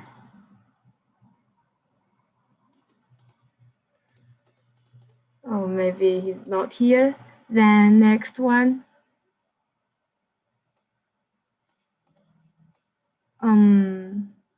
Ting Hui Gui.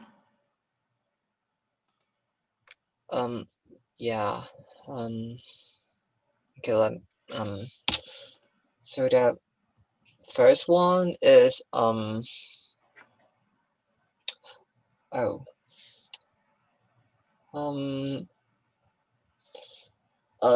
district in Hong Kong, Kowloon Shing, is it has a nickname of Little Thailand, and then the second one is let's see, mm, ah is it like okay, I'm not sure.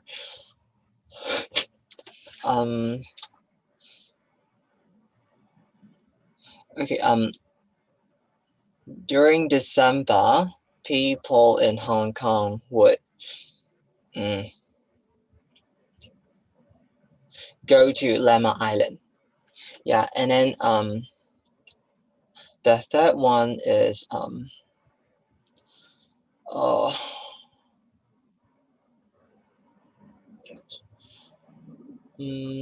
10 years ago in Hong Kong, people love to take photos in the mountains and queuing up in front of those signs in the mountain that says like Lion Rock and Thai Motion, etc., etc.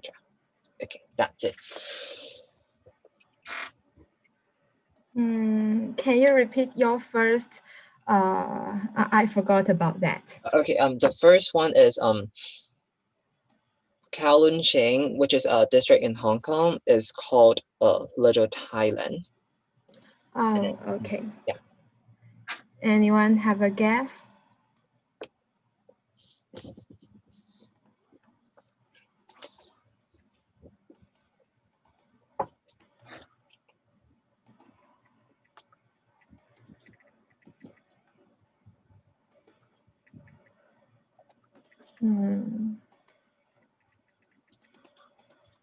Is it the first one?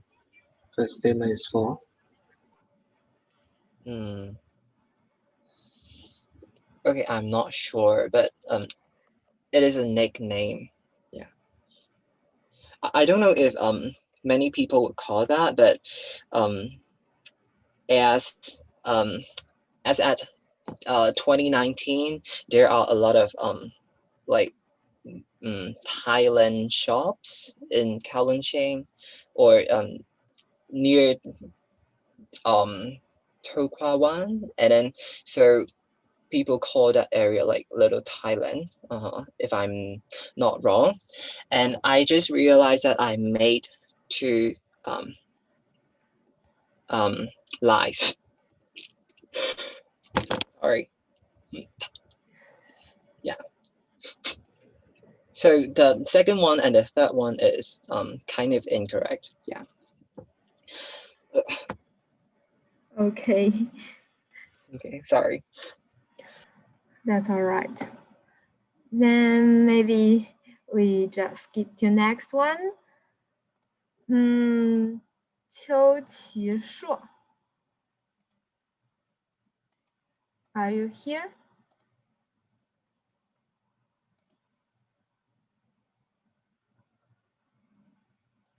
Sorry, you forgot to unmute your mic. Yes. Okay, so in my hometown, there's a festival called Machi Festival. Yeah, and during this festival, families would usually go to the villages and have Machi together. Yeah, and the next one is the kids after receive the balls, they would put it on the socks. Yeah. And the next one is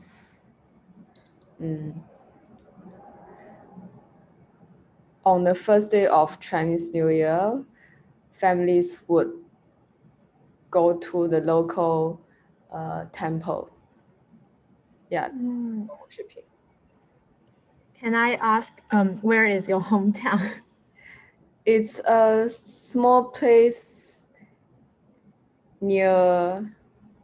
Okay, it's a small place near Hangzhou.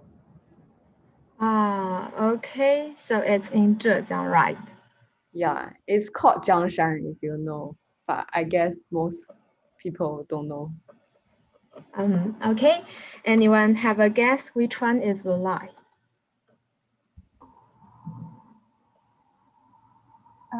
Maybe the second one. The second one? Yeah, I just Let's have try. guessed. That's a lie. We usually put the money below our pillow. Yeah, for a few days after we receive the anbaos.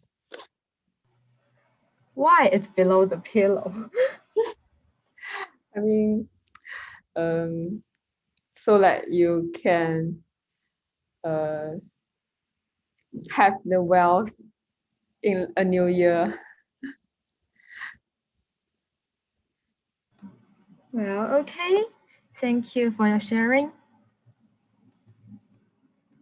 Then maybe the next one. Yip Jia Tong. Are you here?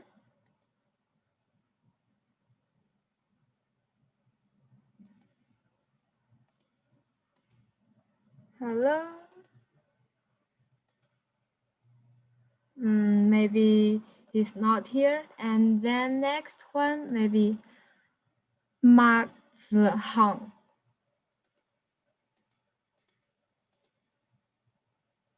Are you here? Ma Zihang. Oh yeah, you can type in the chat box.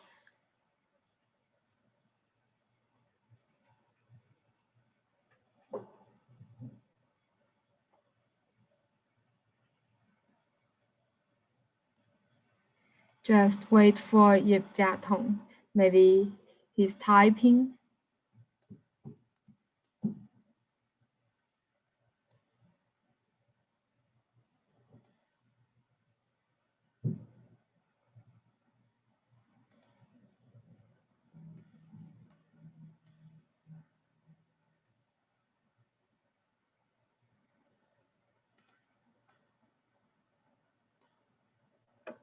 Okay, then you can type your two truths and one lie in the chat box.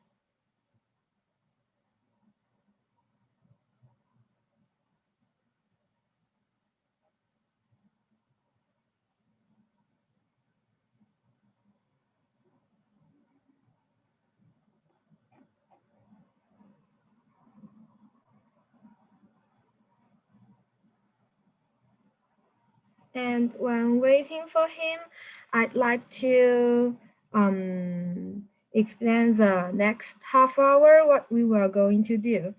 The next half hour, which is from now on to 4 p.m., is the time for you to communicate with each other. You have known each other for 3 days till now and must have met a lot of new friends. There is no specific schedule for this session, and you can just unmute your mic or type in chat box to share your mind and learn more about your new friends. It's just a time for fun. And oh, she's down. Then we can see the chat box. Anyone have a guess? Which one is a lie? Is the third one a lie?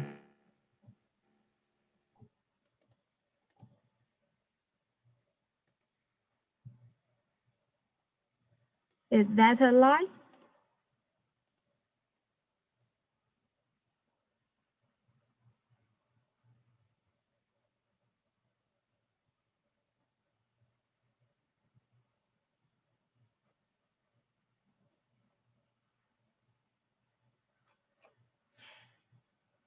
Is Kehan right? Oh, really?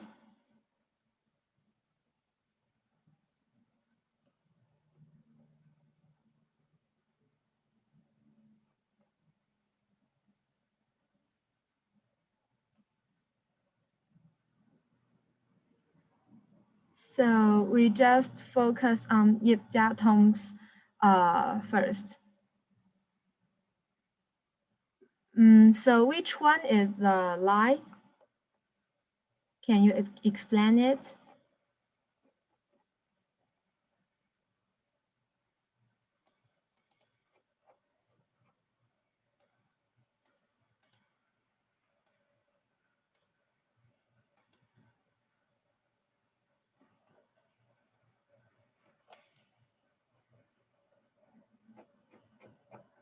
Oh, you come from Singapore. It's the first time we mentioned Singapore in this game. Okay, thank you for your sharing. And then we can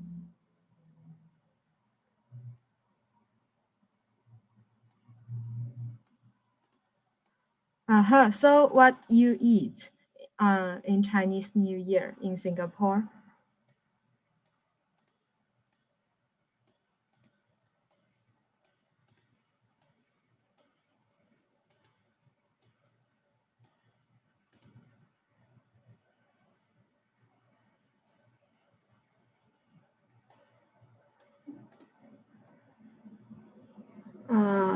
I see.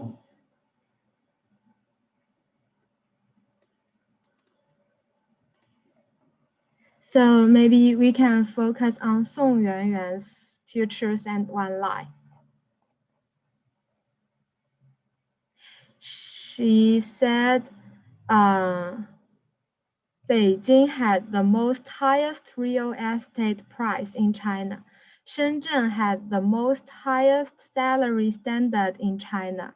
Shanghai is the place where are friendly to the young people. And anyone have the guess?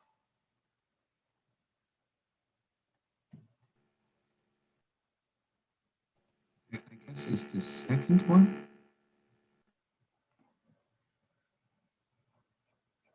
Someone get the third one and someone gets the second one. So which one is the lie, Song Yuanyuan? Oh,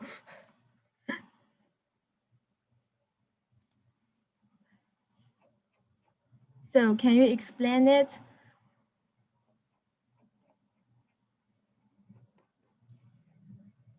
Oh, really? Shenzhen had the most highest estate price in China?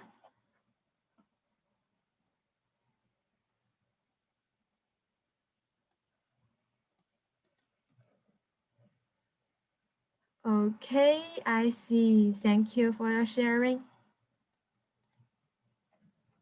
So, as I just mentioned, the game session is done and you can now feel free to choose anyone to say anything you want to share in the chat box or just unmute your mic. And I can also open some discussion room for you. You can open your camera and microphone there.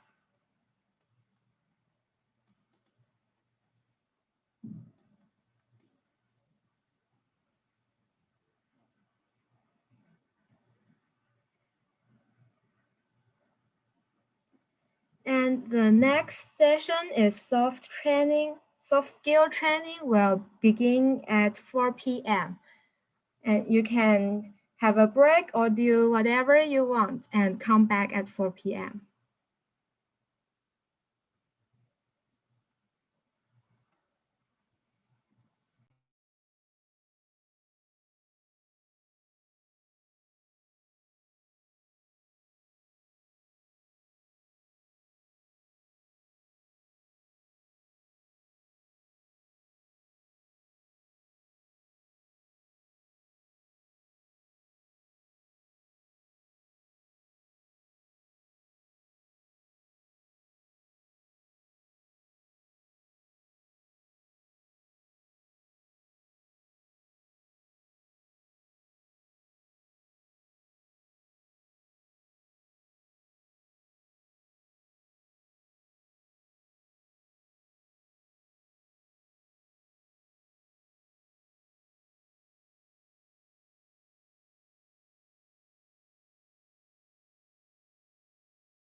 Yes, you can unmute your mic. Feel free to talk in any way you want.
Hi guys, does anyone want to play Among Us? Because like we still have 10 minutes left, and I think it would be great if we can like play Among Us together.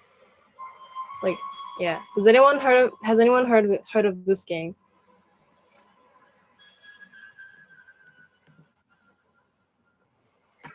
Will it take a long time? I don't think so. Like it's just it could end in 10 minutes, I think. Like yeah. Among Us, it's a mobile phone game. Yeah. I have heard of it, but I didn't play it before. Oh, okay. I have watched someone play it, but I didn't try it by myself.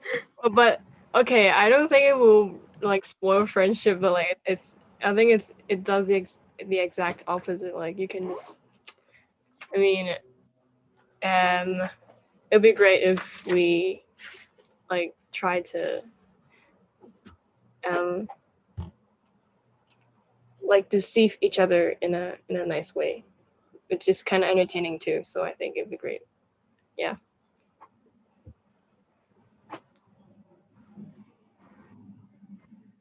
No. All right then. It's fine.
The next session will begin in 2 minutes.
Okay, it's 4 o'clock and we have to move on.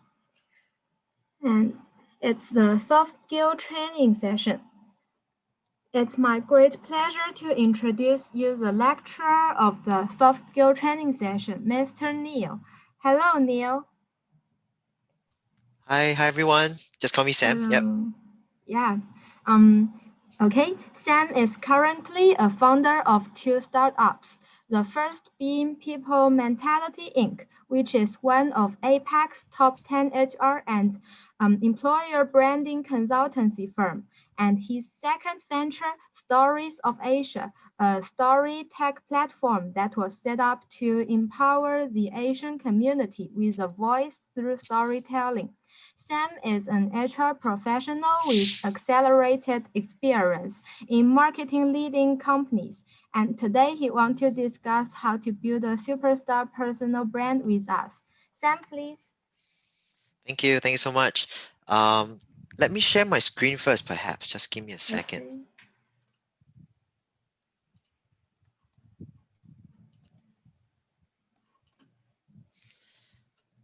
Okay. Okay. I guess everyone can see it. All good? Thumbs up? Okay, cool. Right. So yeah, so thanks a lot for inviting me, in particular, Eric. I think really appreciate you, sending the invitation to me to speak with our 20 students over here today. We have about 1 hour, right? So my sharing wouldn't be that long, probably maximum half an hour or so. And I'd like to spend more time with the Q&A, where you can ask me any questions around personal branding, around job seeking, because in particular, I know all of you are in a stage where you're looking for jobs or preparing to look for jobs in your career itself. Hence, I want to spend a bit more time to emphasize on a very important topic, which is personal branding, right? How can you unlock it? What is it all about? And what do you need to do to get started, basically? With that, let me just get quickly started on this topic. Feel free to stop me any point of time, right? If you have any questions, unmute your mic, right? Raise your hands virtually, put your question in the chat box. I'll be more than happy to address it. We'll keep it casual, all right? Okay, let's get started. First and foremost, right? Why are we talking about personal branding? Essentially, a strong personal brand is something that can help you attract opportunities without even hunting for it. Think about this, right? Many of you will probably be sending out CVs, right? Looking for jobs, going for interviews. But what if, imagine this, if you just sit at the comfort of your home, suddenly a few emails come, a few phone calls come saying, hey, I'd like to invite you for an interview. I'd like to have a chat with you for this potential management trainee role, for example, right? Wouldn't that be perfect? And all this can only be possible if you have a strong personal brand that attracts the right attention and right opportunity. And of course, it doesn't happen overnight. It doesn't happen just like this. If I say, okay, I want to have a personal brand and opportunities just come, right? You need to take time to build it in a very conscious effort and also take patience to make that happen as well. And that's what we'll be discussing today. How can you go about building it, right? So this is really why we're spending 1 hour, right, to talk about how can you unlock your personal brand. Because with a strong personal brand, even a student like yourself without any working experience will attract opportunities in organizations that you are looking for, right? Okay, so let's talk about what personal branding is all about. Can I request that all of you, right, just type in the chat box quickly. Let's take about 1 minute or so. Based on your impression, what is personal branding?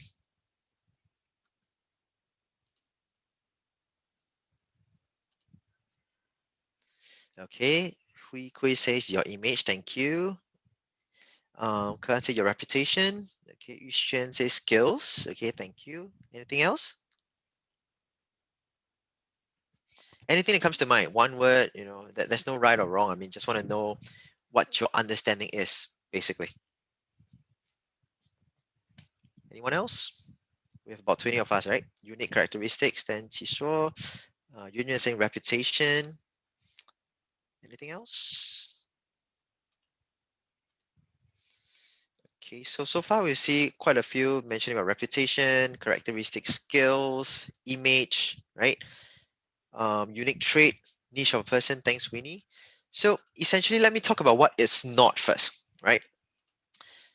Your personal branding isn't just about social media, right? I think the misconception for most people when they deal with personal branding is that, hey, I see people with strong personal brand because they have strong social media presence, right? Social media is just one part of a strong personal brand, but it's not everything, which I'll cover later. And like some of you have mentioned, yes, personal branding, essentially in the most traditional old school term, is your reputation. What do you want to be known for? What do people say, think, and talk about you, right? When you're not around in particular. That is a personal brand. That is a reputation that you want to build. So let's keep that at the back of our mind. That when we talk about personal brand, essentially we're talking about how can we build a strong reputation that is positive, obviously, that can attract opportunities that you are looking for. All right. Before I go into the next part in terms of how can we go about building the personal brand, maybe a quick okay if you're so far okay with the sharing. If there's any question, do you mind just quickly type the question inside? Everyone okay? All good? Okay, cool. Thanks, Harry. Thank you so much. Everyone else, all okay? You can just type a okay inside the chat box if it's okay. Any questions, just type in the chat box as well. Thank you. Thanks, everyone. Okay, cool. Great to see the engagement. You know, the challenge with Zoom sharing sessions is this, right? Typically, everyone is muted. It feels like I'm just talking to my webcam and it gets really tiring even after 15 minutes. So it's great that you guys are responding. It helps me to build up my energy as well and to share a little bit more as well. Okay, so let's move on to the how, right? So we talk about a why, talk about the what is it all about, and let's talk about now, how do you go about building your personal brand? Okay, first and foremost, you need to focus on consistency and patience. What do I mean? A lot of people, when they think of building personal brand, they look at the likes of, let's say, Simon Sinek. They talk about Gary Vaynerchuk. For those who are familiar with these people, they're very popular people, right? But they didn't happen to just be famous overnight, even though it seems like they're famous overnight, right? They took over 10 years on average for all these famous celebrities of sort or speakers to become really famous, to be well sought after. And that took a lot of effort behind the scenes, which comes with consistent effort, consistent branding, consistent messaging, and patience, right? They didn't expect just one piece of content to go viral overnight, but what happened behind the scenes was constant effort. And then eventually things go viral consistently because of the effort that they were constantly building. And this is one very important point in particular for younger professionals like yourself, right? Including myself back then when I was much younger, right? That we tend to be impatient. We tend to think that, hey, we need to get started right away. We need to do it well. If not, it's a failure in our career. But hey, think about this. How long is a career? A career is not a job, right? A job can be 1 year, it can be 2, 3 years, 5 years. A career can be up to 40 years or so, isn't it? So imagine if you're just taking 1 year out of that 40 years to build. It's pretty much insignificant, and it's important that you build that foundation, right? Failing which you can get that fireworks, that brand itself, that quick attention. But without a solid foundation, you won't be able to scale up that brand effectively. Hence, consistency and patience is imperative. Next, like I mentioned just now, right? Personal branding, most people might think of it as just social media, which is the online bit. But imagine this, if you have a strong personal brand that tells people, hey, I'm doing this and that, I'm a very kind person, I'm very professional, I give a lot. But when you meet an interviewer, you meet someone on the street, which is offline, you're totally different, right? What happens is that you build a high expectation over here, but reality is here because this is where you are. And the gap between the reality and the actual, and the perception you're creating, right, is actually what's going to destroy your personal brand. And hence, when you talk about personal branding, you need to grow both the online, which is what you see on social media, versus the offline when you meet people. And in fact, if you ask me, right, a lot of times the offline one becomes a lot more important because that's what people know and remember most about you, right? So these are things you need to think about. When you build a personal brand, don't focus on just social media, which is one important bit, right? In particular, in today's digital age. But when it comes to meeting in person, that becomes very, very important as well. So hence, constantly build on both, ensure that both are aligned, both are consistent. That will help you to build a very strong and tight personal brand itself.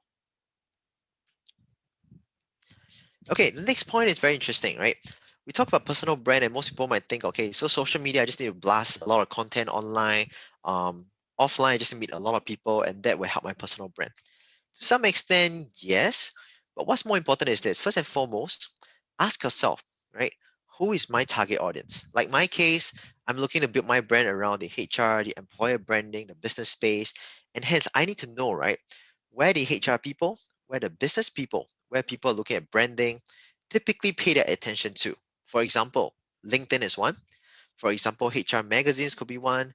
For example, when I create content, I need to have certain keywords because these are keywords that, these people typically search, like maybe HR, for example, employer branding, employee engagement, careers, for example. So we need to first and foremost understand, right, who is our target audience. So for your case, if you're looking for a job, typically your target audience will be hiring managers, right? And obviously it depends on which industry you're looking for. Is it a FMCG? Is it a banking and finance? And then you want to know, where do these people pay their attention to? What are they looking for? Are they looking for, let's say, knowledge in that space? Are they looking to interact with people in that space? Are they looking at maybe perhaps certain thought leadership pieces? Perhaps younger generation like self, Gen Z, what's their perception about these industries, for instance? So understanding where your audience is, that's the first thing, who they are, and where their attention is, right? That will help you to grow your brand, because if you put your branding, your content, your message in the right space, the right channels, that's where you use the minimal, the most, the minimal effort rather, right, to get the most out of it itself. So hence, look at where the attention is and drive your resources there, because we only have so much time, right? So focus on where the attention is. That's very important. The next point is then this, I mentioned about LinkedIn briefly, right? And why LinkedIn? Unlike most social media channels, LinkedIn has one of the best organic reach. And in particular, if you're looking at building your personal brand for a career, to get a job in particular at your stage, right? LinkedIn is pretty much a go-to place, because most headhunters, recruiters, hiring managers actually go there to look for people, to find out more information. And hence, if you do not have your LinkedIn account, this is where you want to get started, basically. And it's a highly important channel where you need to understand what works and what doesn't work on LinkedIn. I'm not covering that today for now in my content at least, right? But happy to share more offline or in the Q&A later. So understanding what LinkedIn is all about, what kind of content to put forth on LinkedIn, and understanding the different social media channels actually has different requirements, right? For example, LinkedIn is more professional, more career related, business related. Instagram can be more leisure, more casual, for instance. TikTok can be more fun, more dance related, more humor related. Understanding what different channels bring, what different channels can actually help you to communicate, and what are different channels, right? Presenting to different audience, and what are they looking for? All this will help you to better position your personal brand while being consistent, position your message in a way where it's palatable, right, for your target audience itself. Before I move on to the next point, which is value, maybe any quick questions over here? Any thoughts around this? Maybe in the group chat, can you just put maybe one takeaway so far from the first half of my sharing, like any key things that you remember so far? Let's take about 1 minute for this, shall we?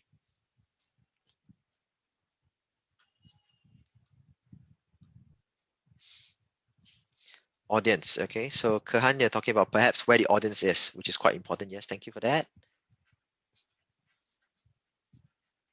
Just one word, one phrase, one sentence, whichever comes to mind, what you remember from the first half so far. Thanks, Yuxuan. Consistency and patience. Yep, Kelly saying being consistent. Yes, all these are very important. Of course, it takes a lot of effort, right? So which is why those who have strong personal brand versus average or no personal brand, one of the key differences is really about a consistent effort, right? You don't want to just have what we call fireworks effect, right? Fireworks effect essentially means that you look good for, let's say, a short period of time, but then people forget about you. Okay, LinkedIn is important. Thanks, Harry. Winnie saying online and offline personal branding is completely different. Completely different in a way where it's two separate things, but then again, both things have to be consistent. So let me just clarify that, right? That while offline and online are two different things, two different channels, you need to build in a way where both things are aligned and consistent. Because only when they're consistent, both online and offline, will the personal brand be powerful. Because imagine this, right? When I look at Sam, let's say myself, right, online, and when I look at it offline, is he the same person? Do I get the same vibes? Do I get the same message? If the answer is yes, the brand is strong. If I realize that Sam's brand offline when I meet him is so different from his online brand, something is wrong. And I'll get very worried that, whether Sam is telling the truth, and that affects the trust when I look at him, right? So we need hopefully the answers to some extent, clarify that point on personal brand, those online, offline. Any other points? I mean, there's so many of you, right? 20 of you. Any other pointers that that you can remember from my sharing so far? Anything else? All of you are pretty shy, huh? Okay, let me just move on then. All right. So essentially the next point is then this. We'll talk about value, right? You know, very often when we talk about personal brand, a lot of people think that it's how can I showcase myself, right? Even when you go for interview, most people make a common mistake of, you know, going there to say, okay, I accomplished this, I accomplished that, I'm a leader, and so on and so forth. But think about this. If I'm the interviewer, if I'm looking at a potential candidate, do I care so much about how you sell yourself, or do I care about what kind of value can you bring on the table, right? So as a recruiter, right, I want to know that you can deliver value to my organization, you can bring value to the team, you can solve problems that I'm facing at this moment. Hence, when it comes to personal branding, you need to showcase that you have certain value that you can deliver. For example, as a younger generation, perhaps you want to showcase that you bring fresh perspective. You know about certain things that your employer doesn't know. For instance, right, on my team, I have a couple of Gen Z employees as well, and they're more familiar with the likes of TikTok compared to me, for example, right?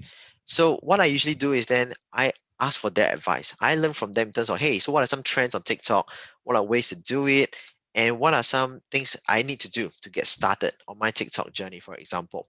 And hence, regardless of your age, your generation, your years of experience, you have your unique set of value that you can bring on the table. And this is something that's going to help differentiate you from other candidates. And this is something, right, that the recruiters, the hiring managers want to find out. What is this unique value that you bring on table that I should hire you? If you're just telling me, oh, I'm a leader, I completed my, my university degree, first class honors, don't so many other people out there have the same thing as you do, right? So what is the value that you can bring on table that make you so unique that stands out for you? That is something to think about, your value proposition. Okay. Okay, the next point is then this. Most people, when they think of personal branding, they think of, online personal branding in particular. They think of, hey, I need to have so many likes, so many comments, so many shares because it feels like I'm very well loved. It feels like people like me. It feels like I'm an influencer, right? I think particular this day and age, the influencer concept is getting bigger, which is not wrong, but we need to see beyond the influencer matrix, the vanity matrix that we call, and look at what we call impact, right? So my question is like, so what? So what if you have 10,000 likes, right? If I'm trying to hire somebody today, will I be looking at you as the top of my candidate? If the answer is no, despite the 10,000 likes, then what's the point of the 10,000 likes, basically, right? So very importantly is that, while it's great, it's nice, it's a good feeling to have all this engagement, which helps to a certain extent, obviously. The bigger question is that, am I able to deliver the impact through my value, through the content that I create? If your answer is no, it's just making people feel like, hey, they like me, it's funny, and they engage it, then my point to you is that you need to rethink your content strategy, your branding strategy. Because what you're looking for is not to get likes. What you're looking for is to get a job, a career they're looking for essentially, right? And to convince the hiring manager to build trust in you that you are the best candidate in the market amidst all the thousands and thousands of applicants who are looking for a job these days. And in particular now, right, when you talk about digital age in the current lockdown situation, candidates are no longer just local, right? We're looking at candidates across the globe, globally, in different parts of the world. And because of that, it makes it even more competitive. And hence, your personal brand, your value, the impact that you can bring becomes even more important than before. So focus on impact, and not dwell overly on, oh, must I have the like, must I have the comments, the shares. All these are good to have, but what's more important eventually is the impact and the value that is perceived of you to convince the hiring manager that, hey, you are the best candidate itself. All right. Okay. I think there's a question here. Give me a second. There's a comment from Yuan Yuan saying that it's hard to find what you're different from others. Okay, let me just address that later, perhaps. Let me just complete this. Thanks for the question and thanks for the point, Yuan Yuan. Let me just address that in a bit. Okay, so the next point is this. We want to connect and not just network. What do I mean? You know, typically there's a saying, right? Your network is your net worth. To some extent, it's true, but I'll kind of disagree to a larger extent that it's not true. Why? I may have 20,000 connections on LinkedIn, for example. That is my network, isn't it? But is that my net worth? I would say no. Why? Because out of the 20,000 people, how many people can I effectively say that I know them as a deep connection? How many of them can I just reach out my mobile phone, text them, and get a response straight away? How many of the 20,000 can I get them to do something for me if I need help, right? That is something you ask yourself, right? Are you building a network? Are you building connections that can actually help you when you really need? So going beyond, once again, the vanity matrix, the numbers itself, which is, of course, important from impression point of view, but beyond that, the actual impact, the actual value, right? Are you building deeper connections that can help you unlock more opportunities? Or just building superficial connections that make you perhaps look good, but at the end of the day, it means pretty much nothing down the road in your career. So there's something to think about. While you may have a lot of people following you or connecting with you, you have to focus on building deeper connection with these people, because these are people that can bring you different opportunities over the course of your employee, or rather your career life cycle. And you never know, right, when that may come. So focus on connection as compared to just network. Okay, the next point is this: tell your story. You know, building a personal brand is not just about the rational bit. Rational bit is one part, right? Where people know from a technical point of view, what can you do? What can you offer? And so I think to Yuan Yuan's point, right? The other part that differentiates yourself is your personal story. How have you gone through certain adverse situation, for example, right? Adversities? How have you gone through certain challenges? How have you conquered your fears? How have you added value in specific situations where it's unique to you, for instance? Tell your story. Focus on your journey that makes it so unique that people remember you for that, basically. And only with a strong, powerful story that you can connect with people, not only at a rational, but also an emotional level. We always say this, right? That facts tell, but stories tell. What do I mean is that, people remember stories a lot better than just facts, right? Do you remember your textbook? What are some of the facts that people talk about, certain frameworks and stuff? You probably remember a couple based on things you remember for your exams, right? But typically what you remember most in your lectures, in your school days, would be the stories that people tell, or stories that you encountered, because that strikes a chord with you. That triggers your emotions, basically, and that has a deeper impression compared to the factual bit of things. Hence, what's important is then constantly focus on how you build your story, how to build a narrative around it, and constantly use your stories to articulate your value, your impact, and bring across certain points. So I encourage you to check out my LinkedIn, right? Search for Sam Neo, SAMNEO. You'll see that a lot of my content revolves around storytelling. And why am I so big on things like Stories of Asia, and why did I start? Is because I believe that through stories as a medium, right, you can really impact lives, you can create deeper impressions, and you inspire people to make changes. So tell stories, and that's where you need to get started, basically. The next point is this: like I said, online, offline, it has to be aligned. And this brings me to the point, which is my second last point over here, right? Or last point, in fact, to be authentic. Right? You can do a lot of things on social media, telling people how great you are, what are things that you do, you're so charitable, so giving. But if I realize that offline, you are a total jerk, basically, right? That is not authentic. That destroys your brand instantly, right? And imagine this, right? In today's digital age, social media itself, while the good things can spread fast, bad things can spread even faster. So you want to be mindful of that to protect your brand. Both online, offline has to be there, and be authentic, right? Don't tell people things that are not true about yourself. And being authentic, right? While I say that, you want to tell the truth, there is a fine line, right, between being vulnerable to tell every single thing versus telling what is needed, right? So authentic is telling the truth, but it's not about telling people every dark secret that you have that is not needed to be known by your employers. So for example, you know, a friend of mine constantly goes around telling people that, hey, I lost my job, I feel so angry with my supervisor and stuff like that. My question to him is then this: do people need to know that you lost your job, right? Do people need to know that you're really angry about it? Does it add value to their conversation? Does it add value to their day-to-day life, right? The answer is no, right? Why would I need to know that you lost your job? But if you're able to share the rationale behind losing a job, the lesson that you learned, for instance, that perhaps could be of value. So think of, while being authentic, while being real, while being aligned to your online, offline brand, what is needed to be brought across to your audience? What is of value to them? What brings impact to them? Right. Another example I can share is that, when I first started out, I shared often on social media, hey, like this is my first paid, speech and stuff like that, first paid workshop. And a mentor of mine came to me and he said this, Sam, if you're constantly telling people that you're doing free workshops, who in the right frame of mind will be interested to pay you for an engagement, right? And then this made me realize that, while you want to be vulnerable, you want to be real, there's also a fine line, once again, like I said, to share what's needed and what's not needed, right?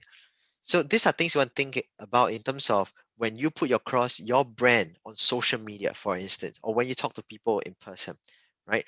While you want to be authentic, to be real, which is very, very important, think of, what's needed to be shared versus what is so-called a dark secret or what's totally no value when you share and could even cause harm to your personal brand and your chance as a candidate. So this is some things that I'd like to share today. I took about 25 minutes or so, and I pretty much concluded my official sharing today. So I'd love to connect further on LinkedIn. Feel free to check out our website where you can share more stories and read more stories. With that, I'll be happy to take any questions. So Eric, back to you if there's any questions from the floor. Yep.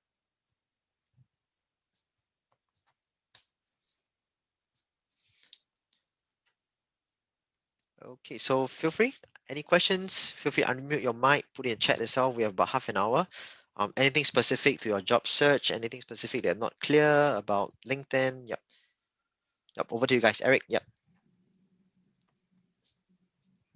Hello, Sam. Hi. Yes. Can I have your name and your question, please? Hey, I am Kahan. Hi, Kahan. Yes. How can I help you? Yeah, and you said that LinkedIn is very useful because like you can find many job hunters. But what if I have a specific interest in a few particular companies? So does still make LinkedIn useful for me if I have a clear goal for which company I want to apply for? Okay, so I can answer this in a few ways, right? First and foremost, my question to you is that are these companies on LinkedIn? Any idea if these companies are LinkedIn? I'm not sure. Okay, so this is probably the first thing you want to check, right? So for example, Yes. if you're looking at I joining the just guess likes, it's on LinkedIn, I think. yeah, you're guessing, But right? So maybe most just do good a quick companies. research. So my advice is that if, for example, you want to join the likes of Google, for instance, right? You need to check where their presence are. Where are people from Google looking at, candidates perhaps? Is it through TikTok? Is it through LinkedIn? Where is it, right? Or is it through Google search even, for example? So first and foremost, like I said, you need to know your audience. If you're looking at specific companies like Google, Alibaba, whichever it is, understand where are these people looking for candidates, and that's where you want to start from, right? So when I say LinkedIn, it's because it's pretty generic in terms of career search. It's in terms of where professionals are. It's where the most people talk about career and job seeking related topics. So it gives you the best chance in terms of finding the right people in terms of the topic you're looking for. But if you're saying that specific companies they're looking for are not on LinkedIn, they're on specific platforms like TikTok, for example, or let's say even on Facebook, Snapchat, for instance, that's where you want to be, right? And of course, on different channels, you want to position your message differently in a way where this actually makes sense to them, it captures their attention, and convince them ultimately that you are the right candidate, like I mentioned before. Yeah. Hopefully that answers your question, Karan. Yeah, thank you. Okay. That's a good question. Any other questions? Feel free to unmute your mic and ask me.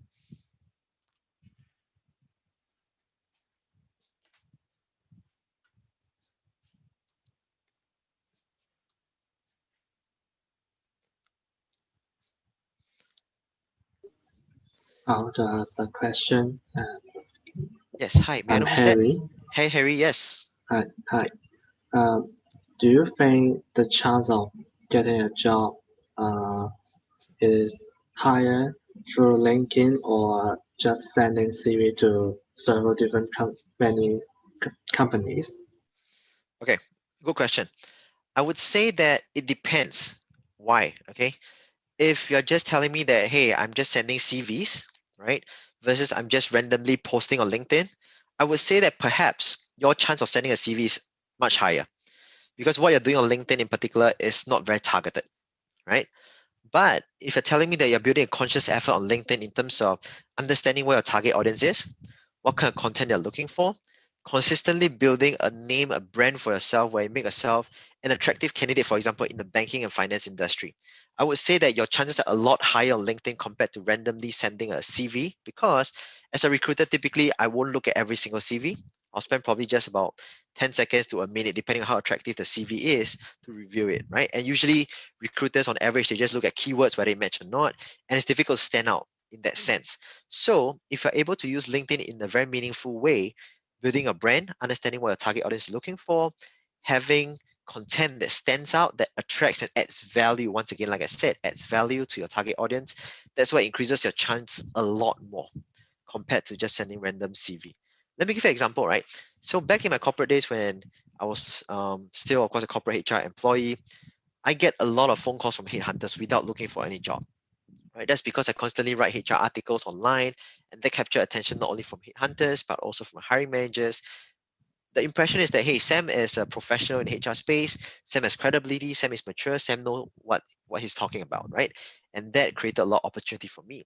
And when I started my business, I constantly created more articles, more value, shared more stories, and that brought a lot of business leads to me, even without me having to do sales call, right?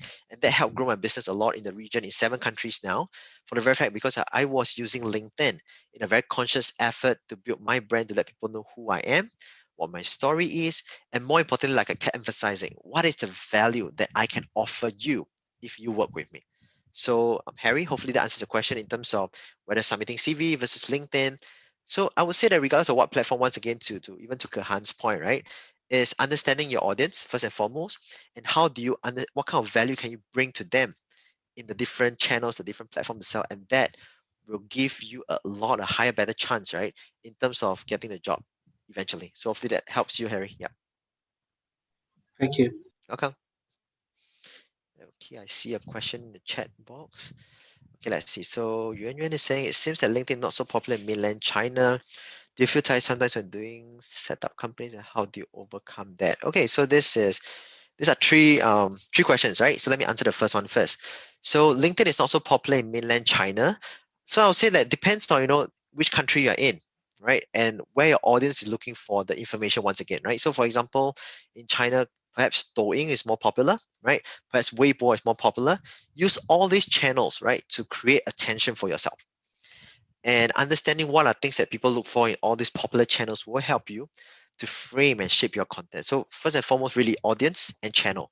So LinkedIn, like I said, is one example because most people are there in terms of career. But like Union said, if China is not so big on LinkedIn, what is big on what is big in China? You need to be aware of that and understand where do people look for candidates, and that's where you want to go on board, basically. All right. Second part is, do you feel tired when setting up a company? I assume you're talking about me starting up my 2 companies and running it. Obviously, yes. I'm not superhuman. I also get tired just like every one of you. I think what's important is how do I overcome it? A couple of ways to think about it. First and foremost, pacing yourself, right? Unlike most kind of what you see on social media, where it's about the grit, about the hustle, it's about not sleeping. Basically, those are total BS, right? Human beings, we need to regulate ourselves, we need to rest, we need to pace ourselves quite a fair bit, right? So while you work really hard, even when you study, right, you need to take regular breaks to ensure that you're in the right frame of mind, right? In particular for entrepreneurs like myself, when I run 2 teams now, basically, what's very valuable is not about me being there all the time, but what's important is me having a clear mind to make the best decision to run the business and for my people, right? So having sufficient rest is important.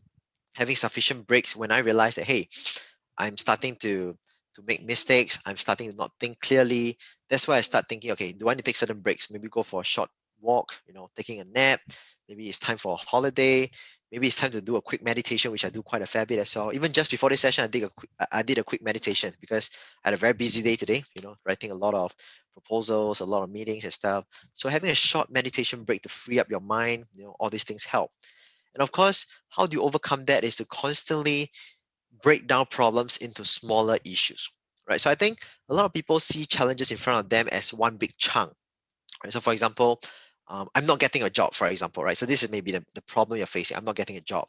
So the question is then, Why are you not getting a job? This is the challenge. How do you break it down into smaller pieces? So it could be perhaps I don't have a strong personal brand. I don't know where to get started. I perhaps am not finding the right people. I'm not writing my CVs well, for example. These are smaller pieces. So once you're able to break down, your challenges into smaller pieces, you are then more comfortable saying, okay, hey, this is a smaller problem I can tackle. I can tackle it fast, I can tackle it effectively, and I can see results straight away, right? So my quick advice when you face challenges is that how can you break it down to smaller problems, smaller challenges, and tackle it bit by bit?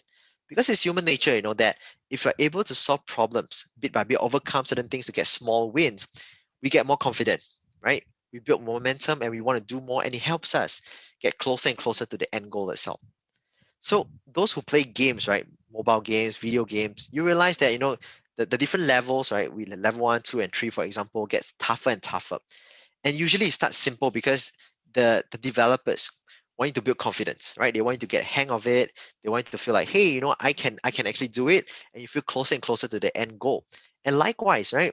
Once you're able to solve one problem, a small problem, for example, just getting started with my CV, just listing down the jobs and the description, that is one win. And when you feel confident about it, you go a bit deeper. Say, okay, so now I can set up my LinkedIn account, my Weibo account, for example, to start writing an article. And once you build that, for example, you can think, okay, so now I'm more confident to present myself in a video, for instance. And once you have that, you feel like, hey, I'm more confident because I have a lot of support from people that I can start meeting, senior leaders and present myself to get a job and do an interview. So all this takes time, which I mentioned, which is what I mentioned, consistency and patience, right? But it starts small. Always think of how can I break a bigger problem, bigger challenge into smaller bite-sized blocks. I call it usually called blocks, right? Career blocks itself. And then tackle them one by one to build momentum, to build confidence, use small wins to achieve bigger goals. So hopefully that answers Yuan Yuan's point. And with that, I think that will probably help you get started a little bit and overcome certain challenges, in a more effective manner. Yeah. All these are very good questions. So keep the questions coming. We have about another 20 minutes or so.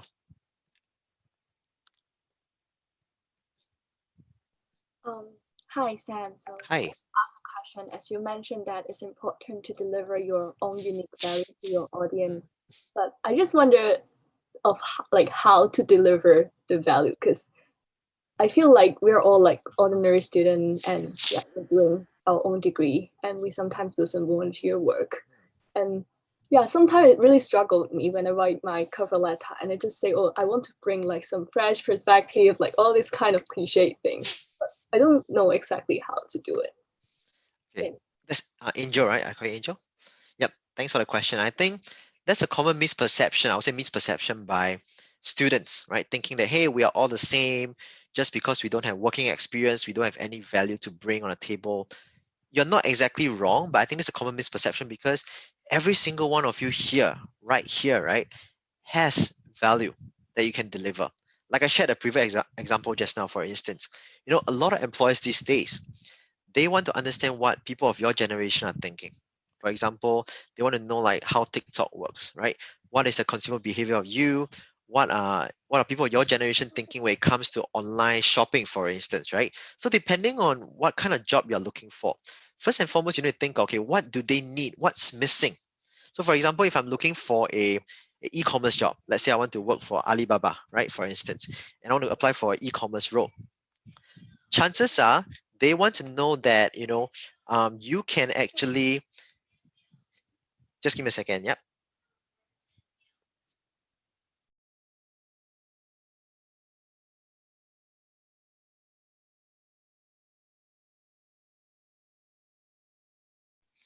So sorry. Yep. So my point is that for example, in the e-commerce role itself, right? When people are looking for, okay, so how can I address the new target market, which is the Gen Z, right? For example, like yourself, starting to get into the workforce, have more affluent, start to spend a lot more money. People in the previous generation, for instance, may not be aware of what you guys are thinking, right? So that's where people like yourself, even though you may not have working experience, can come in to offer, that kind of value to share. Okay, so based on my online shopping experience, while you may think that it's just a hobby kind of thing, that can bring a lot of value because you frame it in a way where it's a business opportunity for them, is a business value for them to understand how can they grow the business, right? So always think from their perspective in terms of what kind of value they need first, instead of what kind of value can I offer, right? So once you understand what they're looking for, is it a consumer needs? Is it, let's say, how can I connect with people like yourself better? And things like that. You then start looking at myself. So based on my experience, right? The things that I've gone through so far, the things that I researched on, the experience I've gone through, right? What can I offer to at least help answer some of these questions? While you may not be able to answer every single thing, which is common, right? No one has all the answers in the world, right?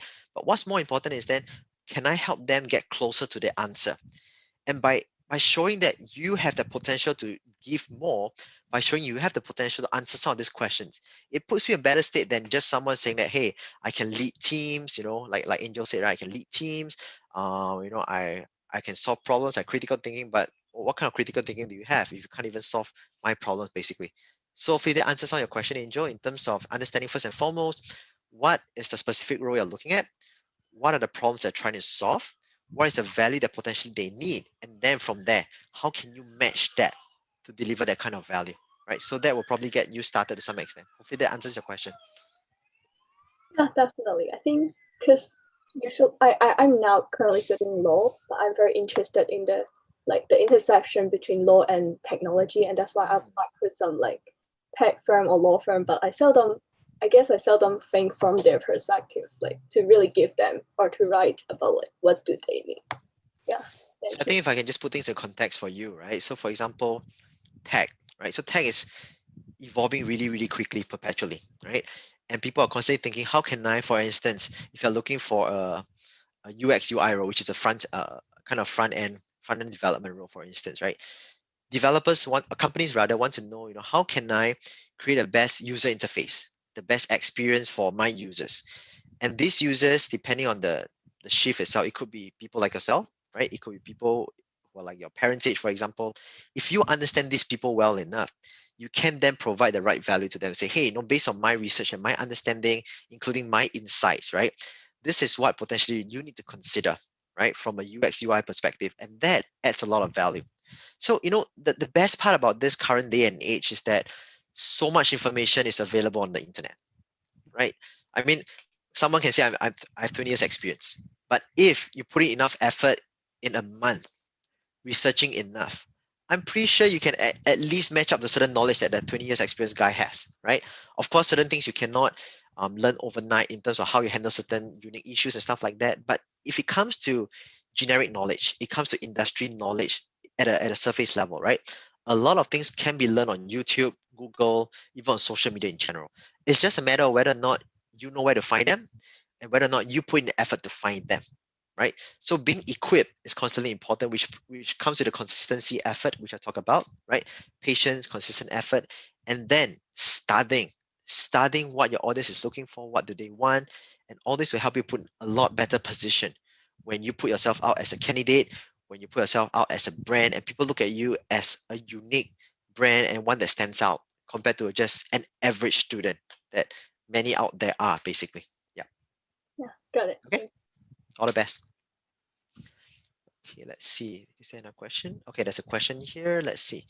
Winnie is asking, when it comes to job search, our own unique value is crucial, but as university freshmen, maybe we have a disadvantage in credibility as we have less work experience when compared to others. Okay. Apart from trying different internships more frequently, what else can we do as fresh grads to increase our credibility so that companies are more convinced that we're capable? Okay, good question, Winnie. So it's kind of overlapping just now with Angel's question to some extent in terms of the value they can bring, right? So of course, internship is one, which obviously all of you will go through internships. So let's talk about internship first. When it comes to internship, you can just do the internship, get a testimonial, put in your CV, and apply for a job, right? That is what typically a student will do to kind of say, I did an internship, this is my value. But internship alone, right? My question is this, during your internship, are you focusing on just getting the job done? Or are you also focusing on building connections, right? Remember just now when I spoke about personal branding, building connections, not just online, but offline is also equally important. Are you creating an impression that you're of value to the company, to individuals, at least within the internship itself? It's important, right, Winnie? Why? Because imagine this. I may not be looking for a finance job, for instance, but I came across a finance director in the company itself that has very good impression of me because I did something for him or her, and he or she was very impressed. And somehow when you're looking for another job, this finance director knows somebody in that company you're looking for. And he or she says something very good for you or even link you up in the job because he or she knows that you're looking for a job in that specific company. That is what could make a very, very big difference for you if you build a connection, if you deliver value, if you don't just focus on social media, but also build offline connection, right? So that's something that you can think of from an internship point of view alone, right? So internship itself has a lot of value if you see beyond just doing the job task and completing the checkbox of the internship. So that's one thing to think about. And of course, when it comes to internship, it's also about your curiosity, right? Are you just focusing on getting your job done? Or is you curious about, how does a company operate? What is the thinking and philosophy behind this company itself? Because all these are things that helps you to articulate your value beyond just what an intern or fresh grad can articulate, right? So typically, a fresh grad intern will just say, okay, I'm here to learn. I can do this. I have a positive attitude, and that's where the intern usually stands, right? But if you're able to see your internship in different light, how the management thinks, right? Why are certain things done in certain ways? What additional value I can deliver from my point of view, from my role itself. How can I complement my bosses and other departments? That brings you one level up. So these are things that just an internship alone, right, is so powerful. If you're just able to see all this additional value that it may be seen as hidden, but it's actually all there, right? That you can unlock basically beyond just checking the boxes, doing the job, putting your CV and applying for a job itself. So hopefully that answers the first part, the Winnie's point. Beyond internship, networking events. Do you guys go for networking events? Obviously now in the lockdown, it's not so easy, right? But on average day, going for networking events, whether it's a virtual one or physical one, all this gives you a chance to understand first and foremost, right? What are people, professionals in the industry talking about? What is the trending topic, right? So once you understand the trending topic, for instance, you can do your research, you can add value with that. So like I shared just now with one of them, I think was Kahan or something. I think it was Kahan. I was saying that, what got me to stand out, right, when I was in corporate was that, I knew what the market was reading or what they're looking for. I constantly created content that added value to them, right? All this wouldn't have been possible if I didn't know, right, what's happening in the market. And that goes back to the point of social listening. Social listening is not just about going on social media to see what people are talking about. It's also offline, right? Having conversations with people in the industry, talking to your seniors, reading up, and understanding what are some of the current hot topics that people are talking about, and find your unique perspective and inject it into that conversation itself, right? So while you may not be the expert, right? So most people might fear that, hey, I'm not an expert, right? How do I go about sharing my view? So when it comes to sharing content, sharing value, it's not always about telling people that this is the right way to do things, right? You can also provide an alternative perspective, or for example, from your lens, from a Gen Z lens, from a fresh grad lens, right? How do you see this thing?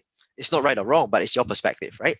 Another way is then asking questions from your point of view, because all this will provide a thought-provoking angle for people who are more experienced and professional who may not see things from your point of view because they're so clouded, by the day-to-day stuff. Even myself, right? I mean, I've been very experienced in the HR employer branding space, but perhaps I miss out on certain things that you see that I don't see, right? And hence having regular conversations like this, understanding where you're coming from, what you're looking for, is very important to help me understand what are some other blind spots I have, what are the trends in market, and then I can deliver value accordingly based on what people need once again. So understanding your audience, understanding what's a hot topic, what's the impact that people are looking for, and then deliver from there. So hopefully that answers your question, Winnie, to some extent in terms of internships, in terms of additional things you can do.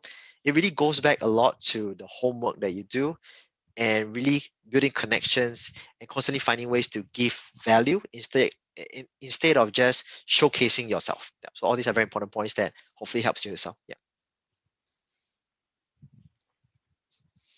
All right, all these are very, very good questions. Any other things you want to know, or even any other comments, any takeaways? Maybe for now, right? Any takeaways that you have from this sharing session so far? You're welcome, Winnie. Yep. Any takeaways so far? I mean, just maybe one line or one word that you took away so far. I think that'd be great for all of us, to learn from today's session as well.